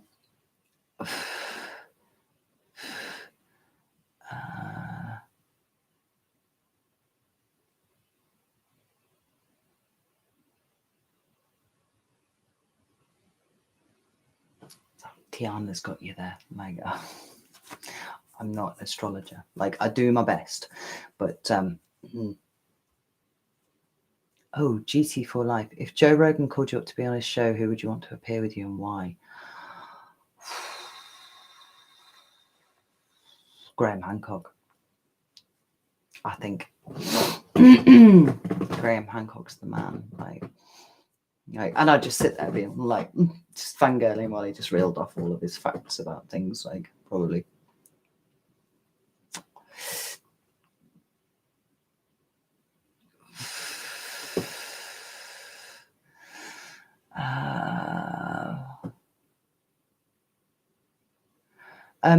Olivia, you're not sure how to ask the question. Do things like tarot, astrology, numerology all show the same things in different ways, or they each give a different piece of the whole picture? I think both are true, if it's possible. Like, I don't think that you ever really get the full answer from anything, actually. But the more open you are to it and the more you practice all of the things, you know, so it is that you get a sense of there being more. Like, nobody ever has all of the answers. If we did have all of the answers, we just, you know, shimmer out of existence. I would love to learn astrology, but I don't have the time to devote to it. I'd love to learn the Kabbalah inside out, but like these are all disciplines, like even tarot, these are all disciplines that you could devote your entire fucking life to and still never stop learning all of the things. And I think we just got to try and take on as much as we possibly can, you know, and apply it to us personally in the way that most resonates with us, I guess. Happy midnight. Oh shit, is it? Fuck, it's midnight. Oh man, that'll explain why my arse is hurting so much on this little stool. I'd only planned to be here for a couple of hours. Like, what the fuck? Right. In which case, as it is midnight, I am going to finish this tab and then I am going to get off because we are going to do the Lightworkers Anonymous. I'm going to stick the link up. Oh, Jan, got to run home to talk soon. Bless you, Jan. Thank you for tidying up. I really, really appreciate it. I hope that you're all right. I will be in touch at some point. Don't sigh. No sighing. Right, this tab.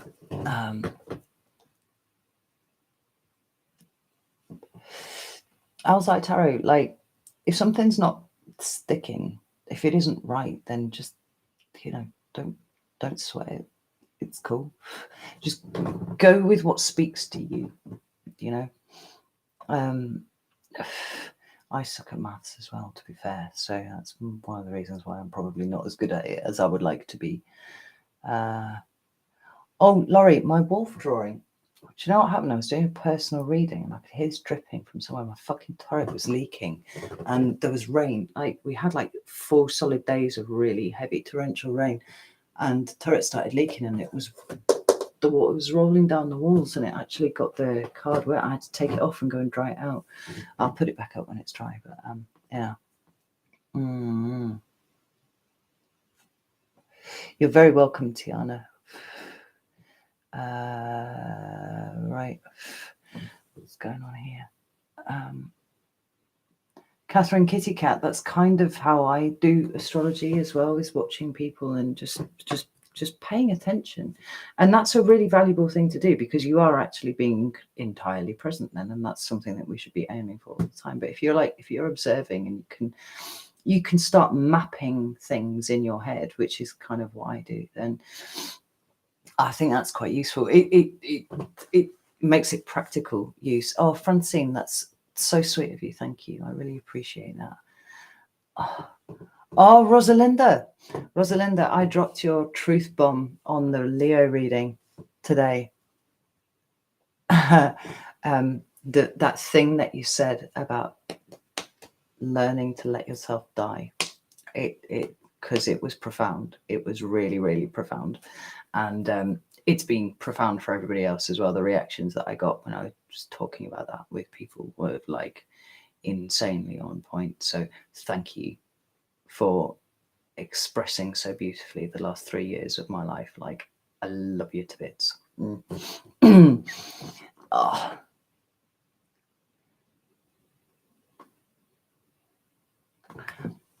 I'm gonna try and catch up with this. Yeah. Rosalinda, I think you're a shaman in waiting, to be honest. For sure. Almost certain of it. Anyway, I have finished my tab. So, my beautiful people, I will put up on the community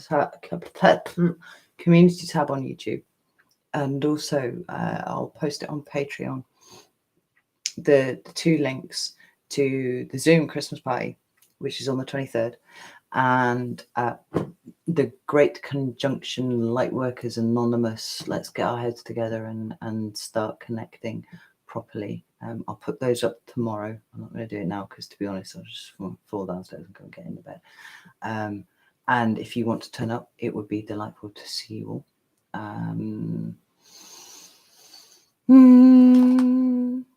Yeah, I think everything else is sound. Everything else can wait. As ever, my beautiful people, I'm so grateful that you've all turned up, and I hope you have the most wonderful of holiday times, whatever you're doing, whether you celebrate Christmas or not. And yeah, thank you for your support this year. You've no idea how much you've changed my life. From like, I've learned something from every single one of you this year, from your comments and your personal readings, like all of it, and the chats have been absolutely amazing. Like I said, I feel like I've found my soul tribe finally, so thank you all for that. It's very humbling. So I am out of here. No, really, thank you all. Thank you. Yeah, I'm gonna go to bed before I start getting emotional and shit, because that's no good. Hope you all have a wonderful holiday, and if I see you on Monday, that's awesome. If I see you on Wednesday, that would also be awesome. If not to worry, I will see you soon. Love you all, and good night. Oh, got to press the button. Night.